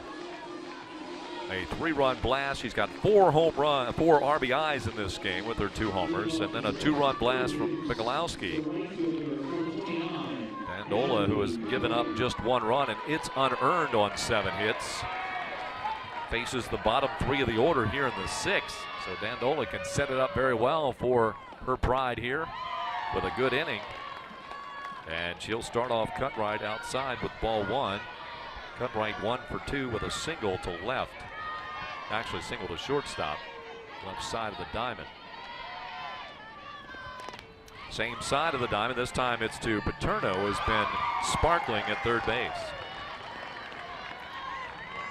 JMU won out there, but they are no stranger to multiple run innings. They had 14 in the first inning yesterday alone. They just need 5 to tie this one up, but it's going to take a lot of swings and a lot of hits for them to be able to turn those runs and get them going. There were JMU fans in the stands last night. I could hear them saying, can we save some of these for tomorrow? You know, and they knew that Hofstra was in the driver's seat.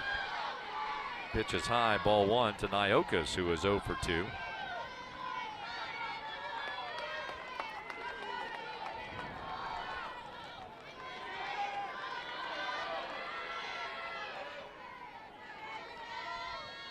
Hofstra trying to deny James Madison its 3rd consecutive CAA title. Hofstra's last championship was won right here in 2015. 1-1. And the strike. Yeah, Hofstra winning 23 of the last 26 regular season or conference tournament championships. JMU coming in and kind of raining on their parade starting back in 2009. Ground ball up the middle, base hit off the bat of Nyokas. Dukes have a 1-out base runner in the 6th. And that's 8 hits.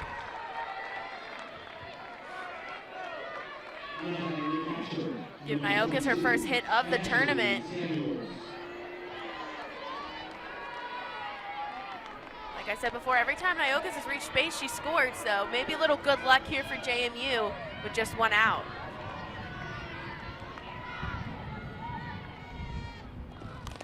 Popped up by Samuels.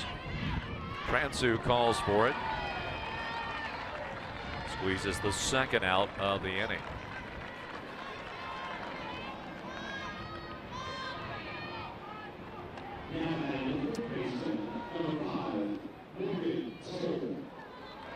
Morgan Toll comes up again. JMU winning the title last year against the Pride and beating Towson in 2016. Hofstra beating the Dukes 2-1 in 2015 for the title. And Toll, who is 1 for 3, or 1 for 2 rather, fouls it back. She was also hit by a pitch. Madison won it in 2014. Lost 2-1 again to the Pride in 2013. So Madison with its 6th consecutive appearance in the title round.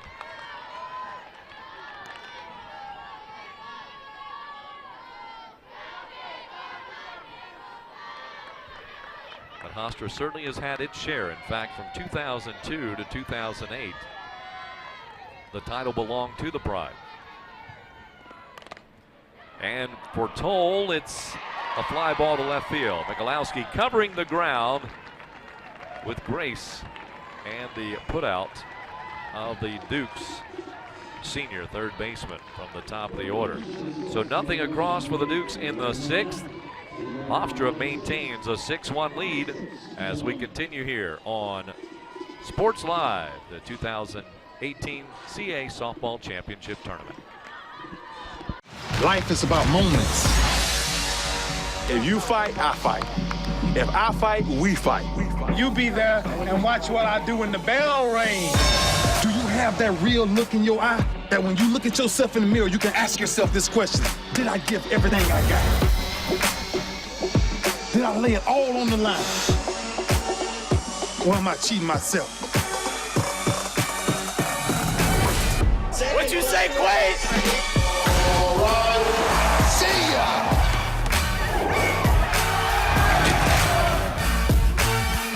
Right at it, right at it. Oh! He's done it again!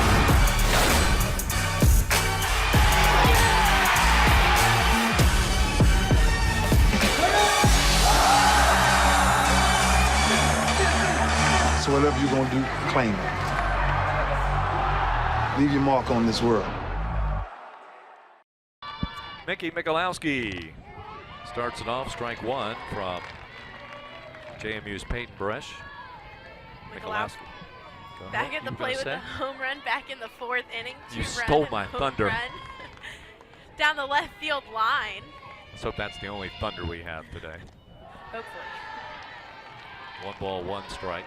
It is a gorgeous day in the valley. It's taking a little time to get here as far as the good weather is concerned, but I think maybe the temperatures will stay. Well, it's supposed to be to 90 tomorrow, I hear. Yes. Be a hot one. Ground ball up the middle, knocked down by Nyokas. She does not have a play. Although she did manage to flip it over. A leadoff single for Michalowski, who was 2 for 3 with that base hit. That was a great play in the field by Nyokas. You see it here. That one was hit straight up the middle and making a diving save, and she's able to keep that one in front, avoiding Michalowski from possibly taking second base. Paterno 0 for 2. She has been sparkling at third base all week. Pops it up into foul ground, and that is a catch for Kirsten Roadcap on the home turf. Roadcap with a great catch for the first out of the inning.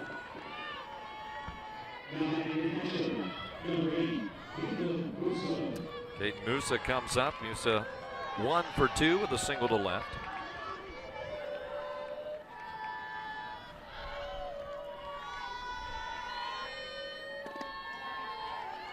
Pitch low for ball 1. NCAA tournament gets underway next weekend around the country.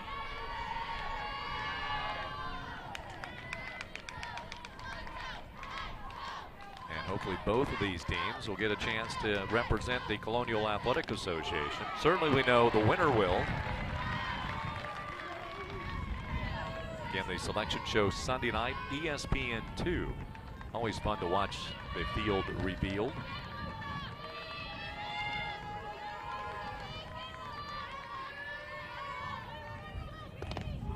And a strike. It's always nice to have more than just one team representing the league as well when you get to NCAA tournament time, and JMU Hofstra both doing their part this year to get up to that point where they are potentially both could earn an at-large bid no matter who wins this. That's turned on. Musa.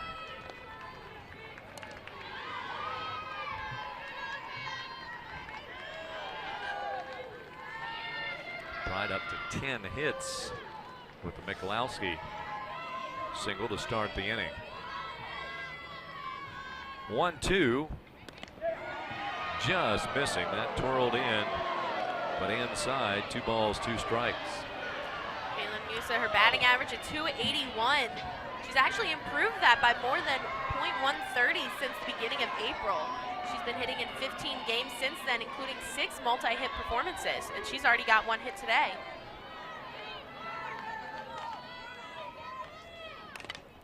Little jam shot and backhanded, but foul the bag at third. Morgan Toll.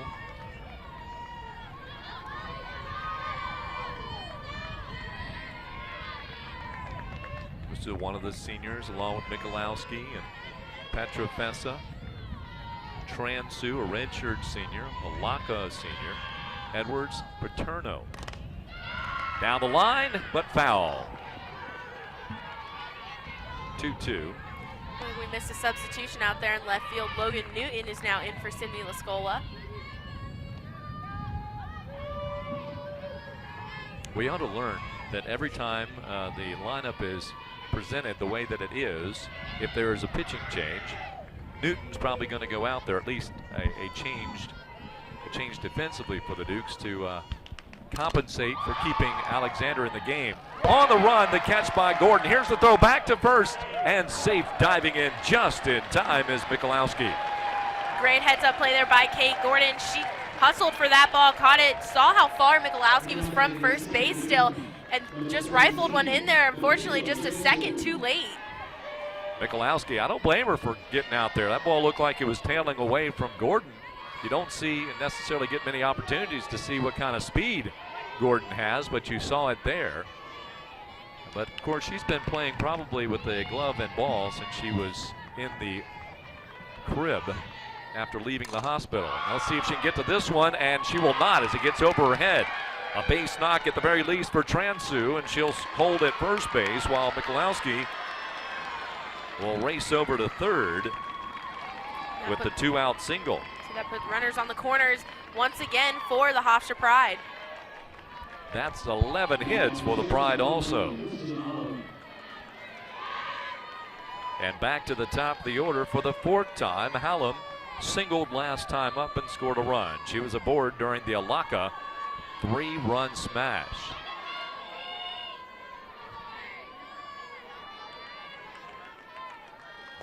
That's inside for ball 1.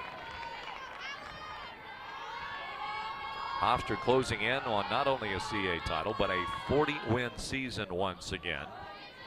JMU with 41 victories.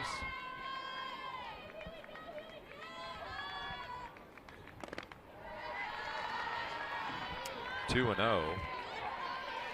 And again, in my conversation with Lauren Laporte earlier in the tournament, she made mention one time, she said she looked at Jennifer Hersig, her assistant coach, said, how have we won 40 games? I mean, with as many injuries and moving people around. Yeah. And I think a lot of fans, quite honestly, Bri, you know, when it was learned that Megan Good was not going to pitch this year, or play this year, I think some folks thought, okay, this is a real test. Can the Dukes sustain the success they have enjoyed the last couple of years with Good in the circle? Well, that has been answered. Yeah, I think they definitely have had that success. Not as much success as they would like, but they still only 11 losses on the season in the rankings, receiving votes almost every single week this season. And that's what they only have 15 healthy players. They've had to fight through so much adversity this year, pitchers and outfielders, and they've really done their job. Ground ball right up the middle, and we'll change the score again as racing in with the 7th run, Michalowski. She touches the plate for the 2nd time today, make it 7-1. The Hofstra Pride. And this is getting dangerous. Dangerously close to termination. And if that's the case, then the Pride will give a little payback to the Dukes from this Friday last year.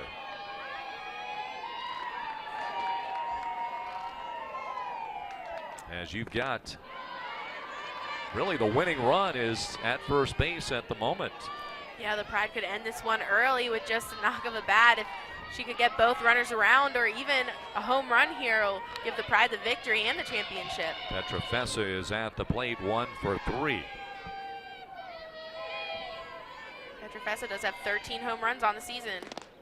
Outside, 1-1.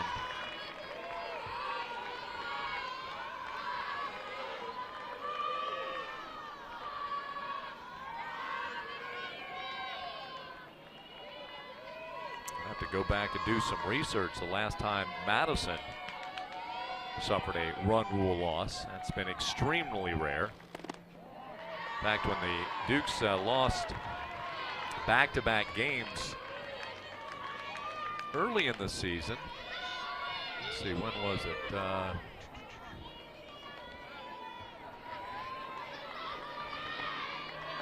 Oh, it was during the spring fling in Honolulu. It was the first time since the LSU back-to-back losses in 2016 that the program suffered back-to-back losses.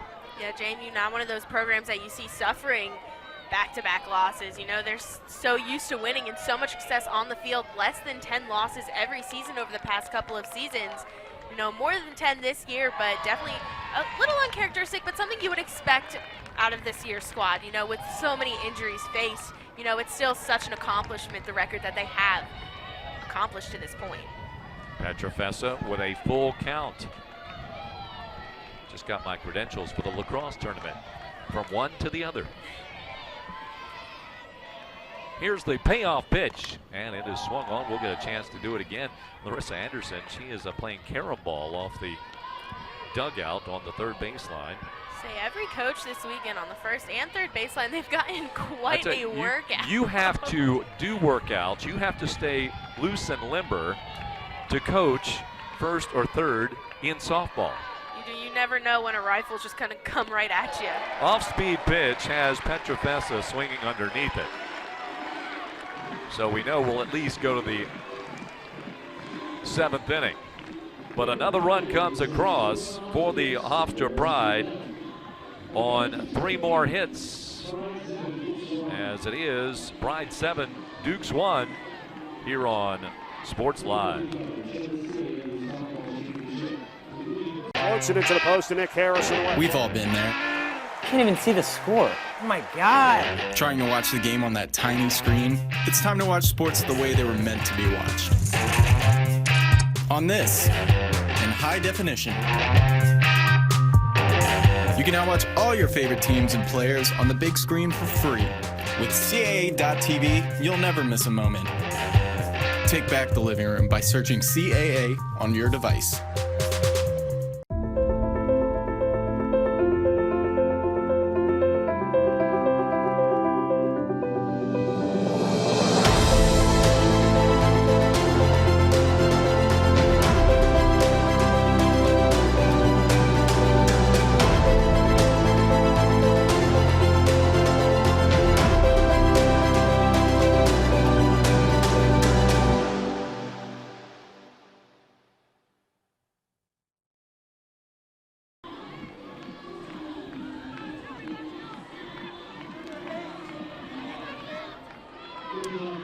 (7-1) for the Pride of Hofstra, and for the Dukes here in the 7th, they've got a rally, big rally. See if they can come up with a few of the runs like they did last night. And they've got a long way to climb, though. Jubis, Gordon, and Roadcap scheduled to face Dandelo, who's looking for the complete game. Dukes do have 1 run, however, that is an unearned run. Jubis starts off low for ball 1. Jubis singled in the first, reached on a error in the 3rd, got a double, and grounded out in the 4th.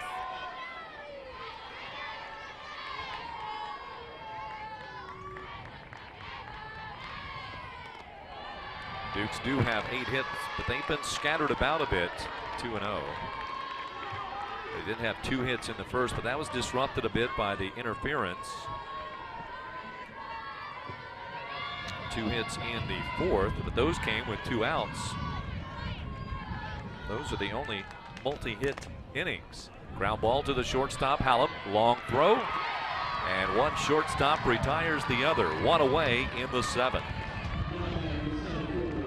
Stick around, because if this does hold, we'll have a little post-game celebration and recognition here from Veterans Memorial Park. Yeah, Hofstra did a really good job today of when runners were on base, making sure that they crossed home plate and scoring them, whether that be by hits or home runs. JMU, they've scattered hits, but they haven't been able to string anything together to get runners to cross the plate. Ball 1 high to Gordon. Yep, only 4 runners stranded, and 2 of those in the last inning. Only 4 runners stranded, so if they get runners on, they're getting them in. And the home run ball has meant much the difference. That's turned on, but foul by Gordon. 1 ball and a strike.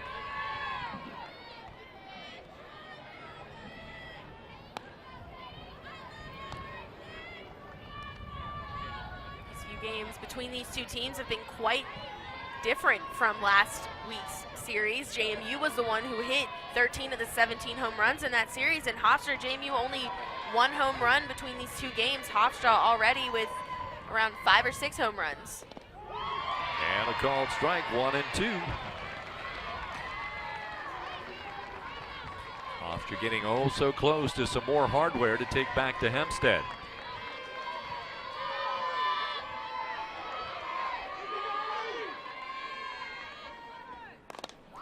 Gordon gets underneath it, lifts it to left field. It is deep enough for the home run for Gordon. Kate Gordon giving the Dukes a little bit of life here in the top of the 7th. 1 out. She brings them a little bit closer, but they're still trailing by 5. She has her 13th round tripper of the year. You look at it, Morgan Toll will finish her career as the single season record holder at Madison with at least 18 and maybe some more games to play.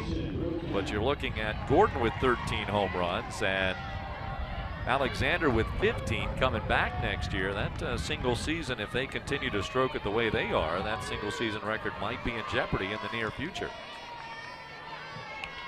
Yeah, JMU has a really, really strong sophomore class. I would look for them to only improve over the next 2 seasons and break a lot of records.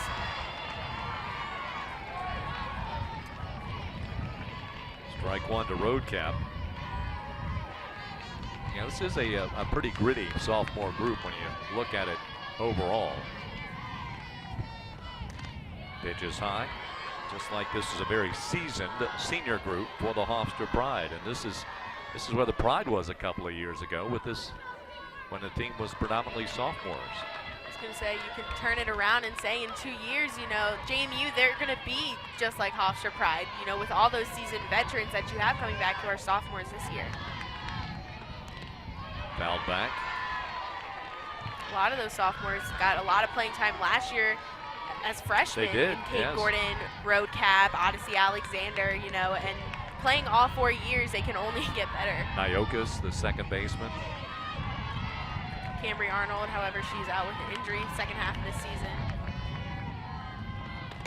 And that stroke to the left side.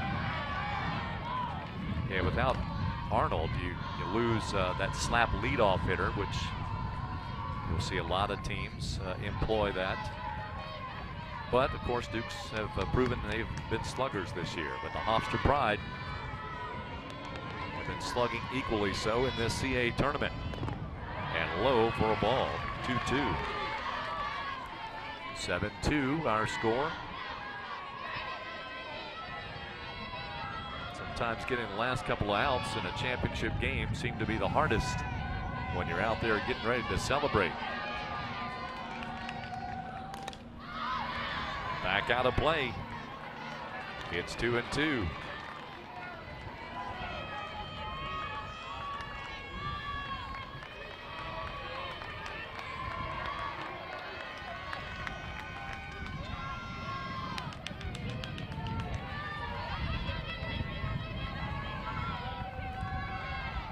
Curt, I wouldn't be surprised if Brittany Alaka was player of this tournament. She went 3 for 4 against JMU yesterday, and then with a home run and another 2 home runs today. She's over there at first base right now and having an outstanding tournament for the Hofstra Pride. She'd get my vote. I'm sure they're voting on some of that right now. We'll see if we can get that for you in the post game. Also, 2 balls, 2 strikes. That popped up. And it's going to drift out of play, although the entire left side of the defense for Hofstra tried to push the fence out of the way to get to that ball. They would have liked to have done that, get a quick second out. Hallam over there, Paterno, Michalowski, all gathering. Give it a shove, but falls harmlessly to the earth. 2-2. And heads up, there you go. This time ducking is Laporte. Laporte just getting out of the way of that one, really having to work to dodge that. Take a deep breath after that one. I think her heart rate just went up. She's had to dodge a few here last couple of weeks. Here we go, watch this again. See, I told you had to be limber and loose. Gotta have some great reflexes to be able to be a base coach in softball. Play a little limbo. 2-2, 1 out in the inning. And that one makes its way through. Roadcap has her 3rd hit of the game.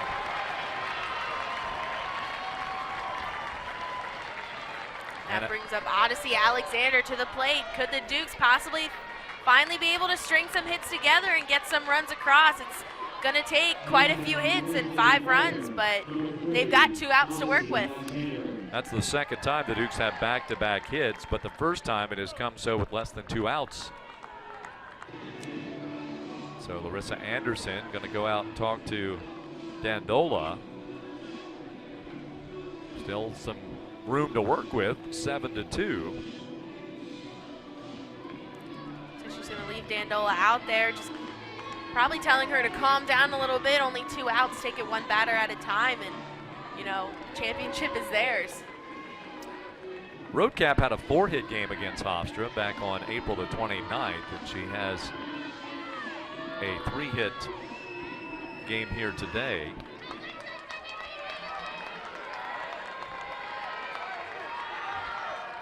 And for Roadcap, that is her 3rd 3-hit game of the season. Alexander up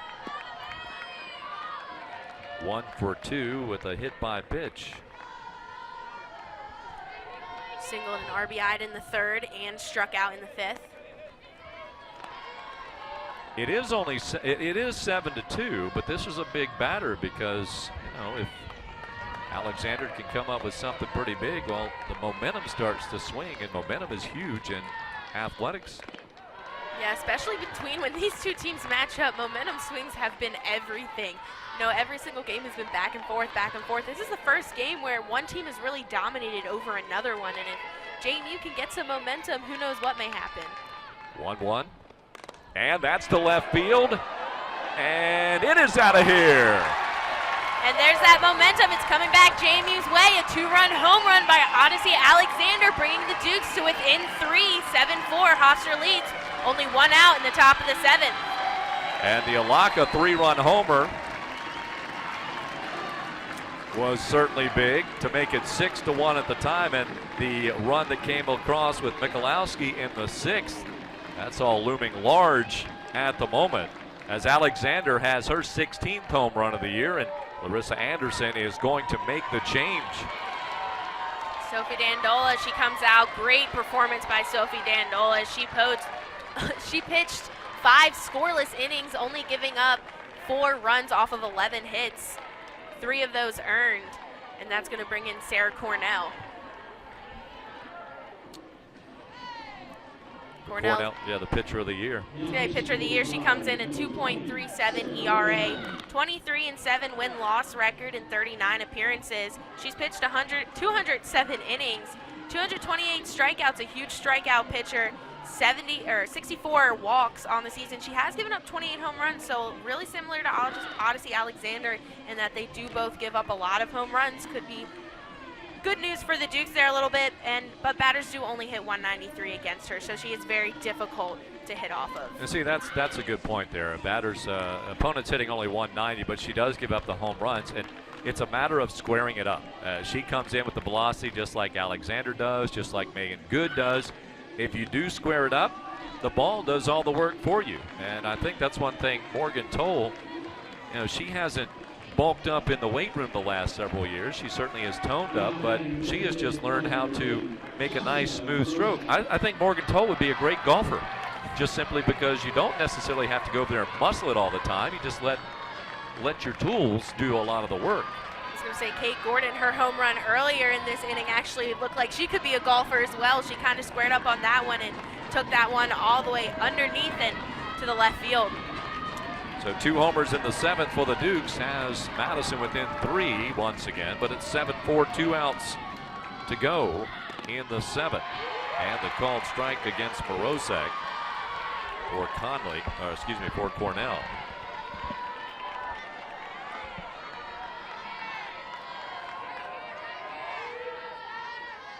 The pitcher of the year in there for a strike. Cornell doing a good job of coming out here. Lots of energy, getting ahead in the count. 0-2. This is what you want to see when you have a pitcher coming in relief. And Morozek cuts on it. It's back out of play.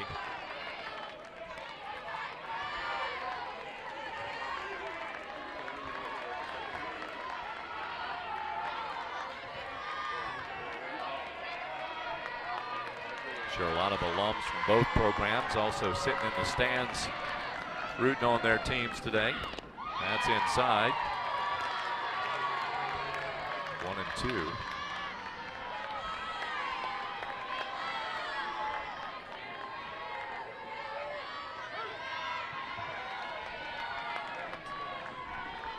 Cornell with a 1-2 pitch. Morozek watches it inside. That evens the count. We've seen this all weekend long. You know, pitchers getting into a 0-2, getting ahead in the count, but batters always fighting back into it and, you know, evening the count 2-2 and even making it a full count. And there is the full count. We'll go back just 2 batters, and Roadcap fouling off a number of pitches, eventually singling up the middle, and that sets it up for Alexander to deliver. Well, but Morozek in a similar situation with Cutright on deck. And yeah, Natalie is on deck indeed, although looking down there, I see Coach Laporte looking in her book. And ball 4. And that one gets the crowd on their feet here at Veterans Memorial Park. Dukes have another one aboard, bringing Cutright to the plate. All right, all due respect right now to Morozek, but here's a case of where the Dukes, with the injuries and what have you, do not have pinch runners. They just do not have the depth to do that. Otherwise, Morozek probably is on the bench right now.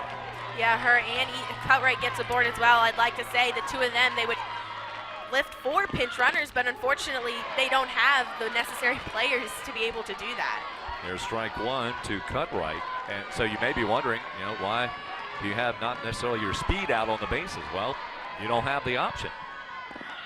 Yeah. Missing, and that is 1-1. So that's going to, you know, stop the Dukes. So, you know, they might not be as aggressive on the base pass either as they would have been in a different situation with that speed. Well, the thing is, for Madison right now, these are going to score naturally if the Dukes are going to rally back. They check the swing. Very difficult to call that from way out there at second base, 2-1.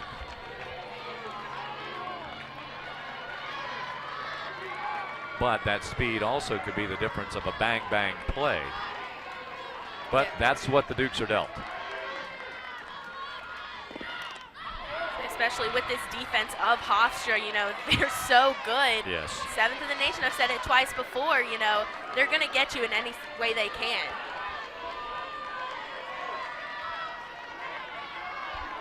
Two balls, 2 strikes to Cutright. 1 out, 3 across in the 7th. Dukes not going down quietly. Hofstra trying to get these final couple of outs. And Cutright fouls it off again. Both teams. You can see the competitiveness of Cornell in the circle. You can feel the competitiveness on both sides of the diamond. Neither team wanting to let this game go. They both want to win it so bad. JMU, they want to force that second game. Hofstra, they don't want to play a second one. There's ball 3. And we see once again another batter has worked the count full. Cornell, she just came in. This is just her second batter faced, already up to 6 pitches. Madison Niokis is on deck. Cutright holds off, and it is ball 4. Sarah Cornell comes into the game and immediately, first 2 batters she faces, she walks them. And that's going to bring Niokis up. She had her first hit of this tournament the last time at bat. Can she continue that? No, these pitches haven't been well off. When we saw Cornell struggle in the start yesterday, she was really high in the zone. She just missing outside. And give the Dukes, both Morozek and Cutright, credit for being very disciplined at the plate. And there were a couple of pitches there that you could see the batters flinching. I was going to say, Roadcap and the JMU dugout getting out, getting the fans on their feet in this one. A lot of nerves on both sides, but for different reasons at the moment. Niokis at the plate for the Dukes. There is a strike right down the heart of the plate. Niokis with a single last time up. She is 1 for 3. But she represents the tying run. Not one of the power hitters, but she is capable of putting one out. And that's a strike, 0-2. Cornell getting ahead of the third batter she faces. Actually, she got ahead on Morosak as well. And Ioka, she comes in. She's got 4 home runs on the season, 3 doubles, 13 RBIs. And she swings and misses for the strikeout. It's going to bring up senior Ashley Samuels. Samuels, she's got 5 home runs this season, 25 RBIs. She's got 7 doubles and 22 hits, hitting at a .207, striking out once, popping out once, and 1 single. She's 1 for 3 today. She is the number 9 hitter in the JMU order.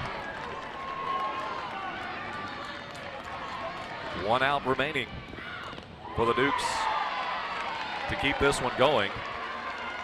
1 out remaining for the Hofstra Pride to hoist a trophy. Say Cornell not looking like she walked those 2 batters. 4 strikes straight in a row, just needing 2 more. There it is, strike 2. And the JMU Dukes are down to their final strike here. So we come to our first game point, if you would. The 0-2, Samuels at the plate.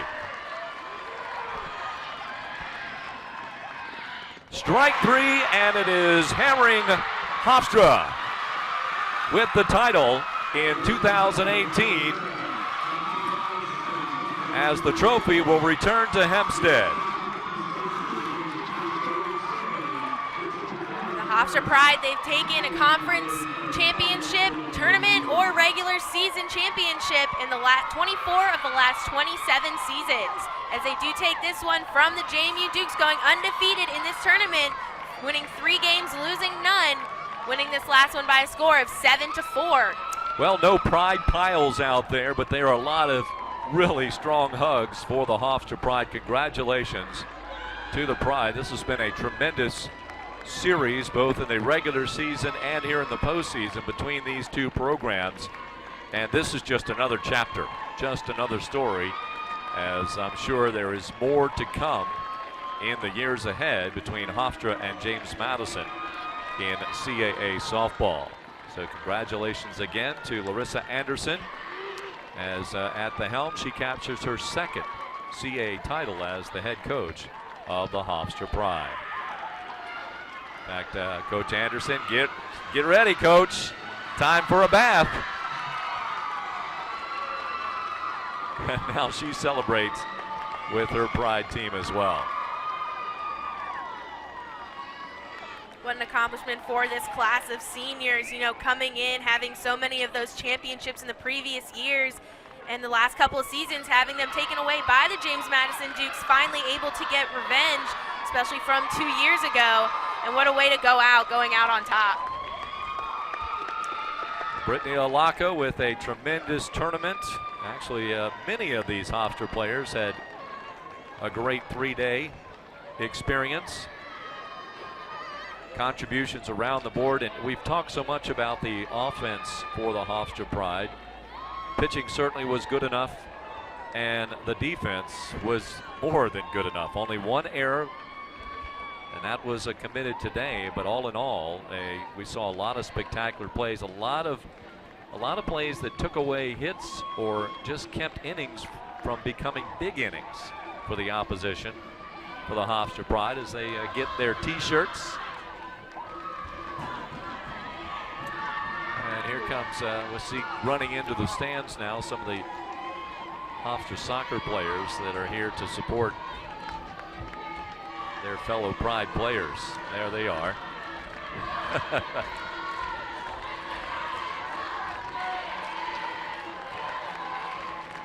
As they do sing their Pride song, the trophy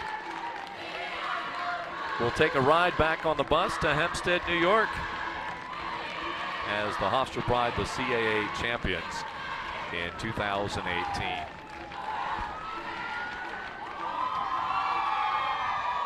Hofstra improves its record to 40-12 and will receive the automatic bid to the NCAA tournament. And James Madison 41-12, and we anticipate should receive an at-large bid to the NCAA tournament. We'll just see how that has to play out. Again, the postseason or the selection show is Sunday night. ESPN2 has the live coverage, and it's at 10 o'clock as they give the chance for the committee to do some final analysis for the tournament field. Final line score in this one: Madison 4 runs, 11 hits, no errors, and JMU left 11 on base, whereas Hofstra 7 runs, 12 hits, 1 error, and the Pride left just 4 stranded. So the LOBs were a big difference in this contest as well. The home runs for the Pride: Alaka, she has her 14th and 15th, and Michalowski hits her 9th. Kate Gordon popped her 13th for the Dukes, and Odyssey Alexander her 16th for James Madison. Winning pitcher was Dandelo. She is 17 and 5. Odyssey Alexander takes the loss. She falls to 24 and 6, and Cornell gets the save as she came in, and it was a 7-4 ball game at the time. So it does meet the qualification for a save as she entered with no more than a 3-run lead, and her team leading at the time, quite obviously. Leading hitters in the game for Hofstra, it was Alaka going 2 for 3 with the 4 RBIs, 2 home runs, 2 out of 4 for Hallam and an RBI, and 2 out of 3 for Michalowski and 2 RBIs. See Joey D'Antonio, the commissioner, out there. Senior heavy roster, and it was the underclassmen getting it done in the circle for the Hofstra Pride, really backing up their seniors and giving them their final win in their career.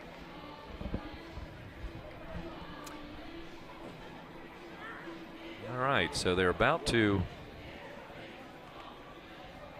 go with the awards. So we will have the all-tournament team here announced of those players that are here. And we'll follow up on that as well. We'll keep it here.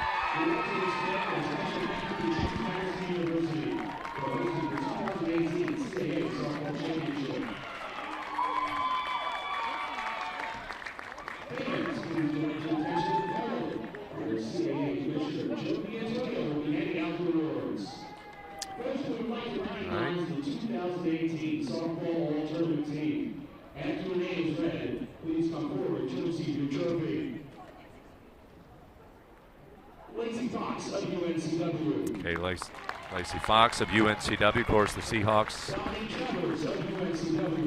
Dominic Travers, first baseman. Maddie Brown hit a couple of home runs against Madison the other day. And Jenkins of College of Charleston pitched. JMU's Odyssey Alexander, all-tournament team.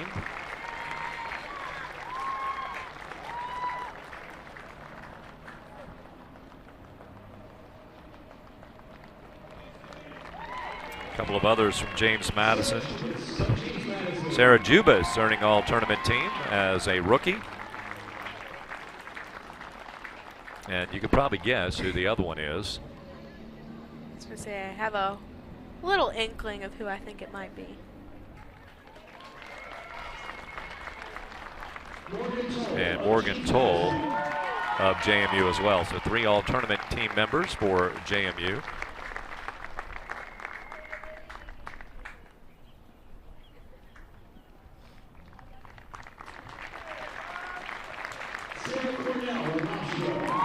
For the Hofstra Pride, Sarah Cornell got the save here today. She is the CAA Pitcher of the Year, so she'll add another trophy to the mantelpiece, or to the mantle. Brittany Alaka of Hofstra, named all-tournament. And Sarah Edwards of Hofstra.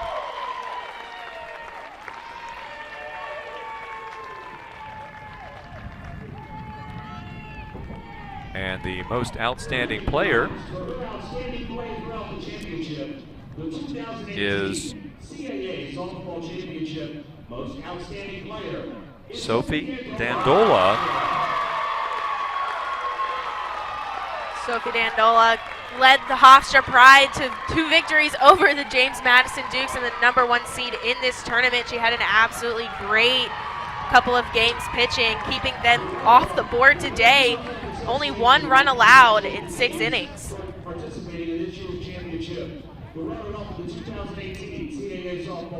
So the runner-up, of course, James Madison, finishing 2nd this year, and so the stretch of 2 consecutive comes to a conclusion for JMU. And the title does return back to Hempstead as the CAA is congratulating the pride of Hofstra University as the CAA champs won here in Harrisonburg for the 2nd time by the Pride.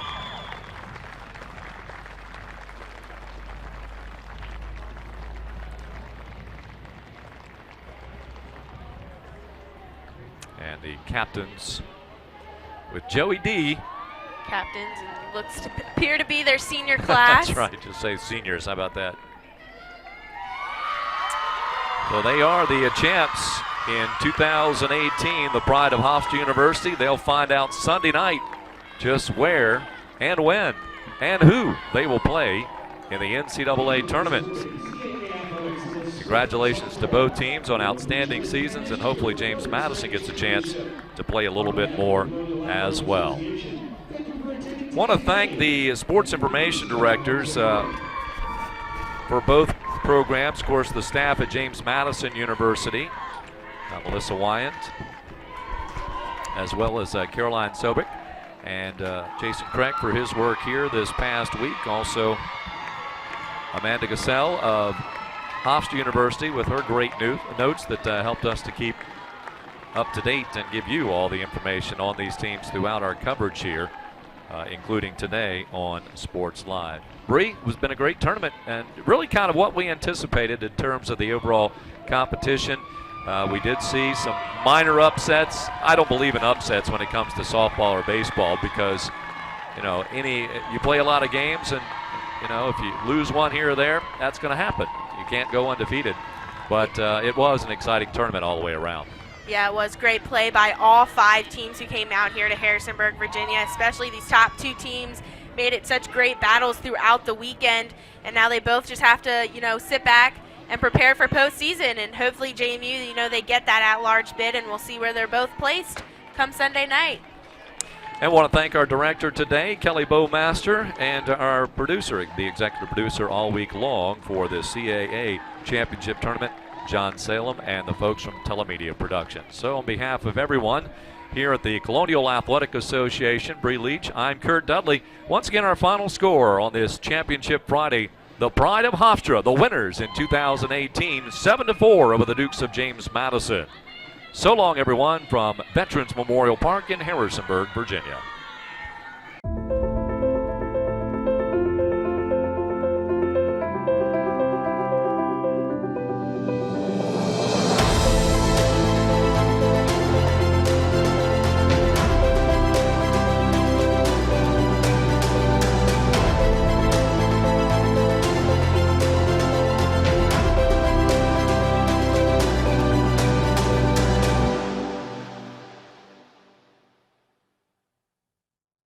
Seek, shape, and discover your own educational and career path at Hofstra University, where dedicated faculty help you pursue your passions in a dynamic learning environment. From tailored programs in small class settings to exciting internship and networking opportunities in nearby Manhattan. Participate in a service project that gives back to the community while building leadership skills. Conduct research in one of our innovative labs, or intern with top-tier companies in finance or media. No matter your journey, Hofstra will get you to where you want to go. Learn more at hofstra.edu/visit.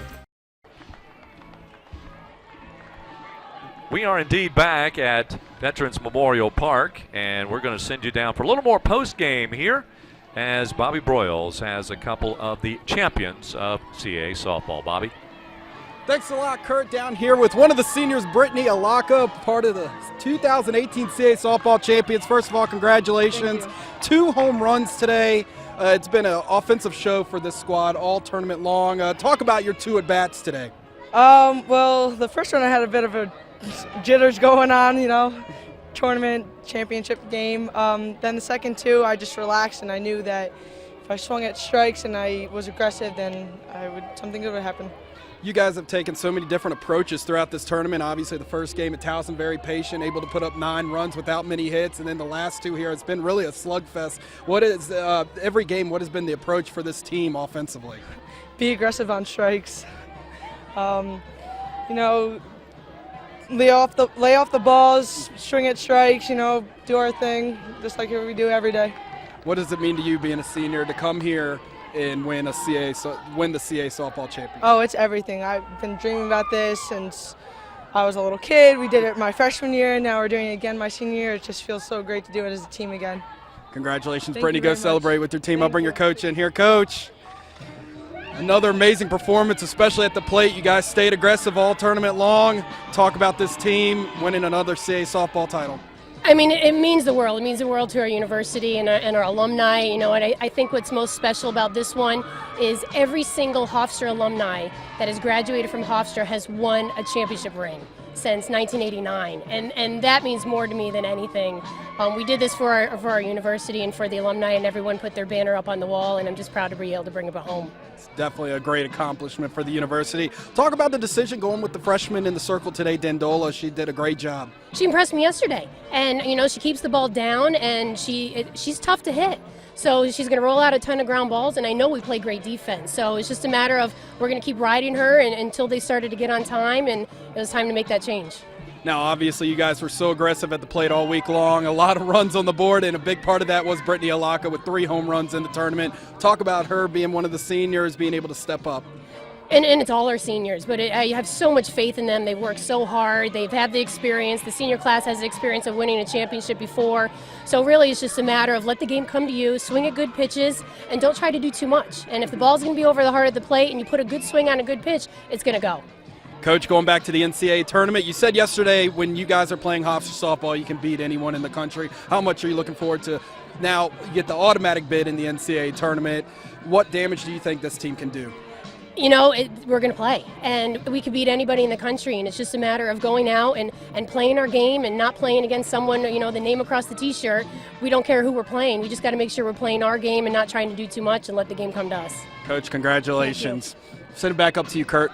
All right, thank you very much, Bobby Broyles, as we continue with our post-game coverage here at JMU's Veterans Memorial Park, as she received some more high fives. And I think the point that she made there is every member of the Hofstra softball program since 1989 has had a chance to wear at least one championship ring, and she is smiling wide thinking about that. So once again, we wrap it up here at Veterans Memorial Park, as it has been coverage of the 2018 CAA Softball Championship Tournament.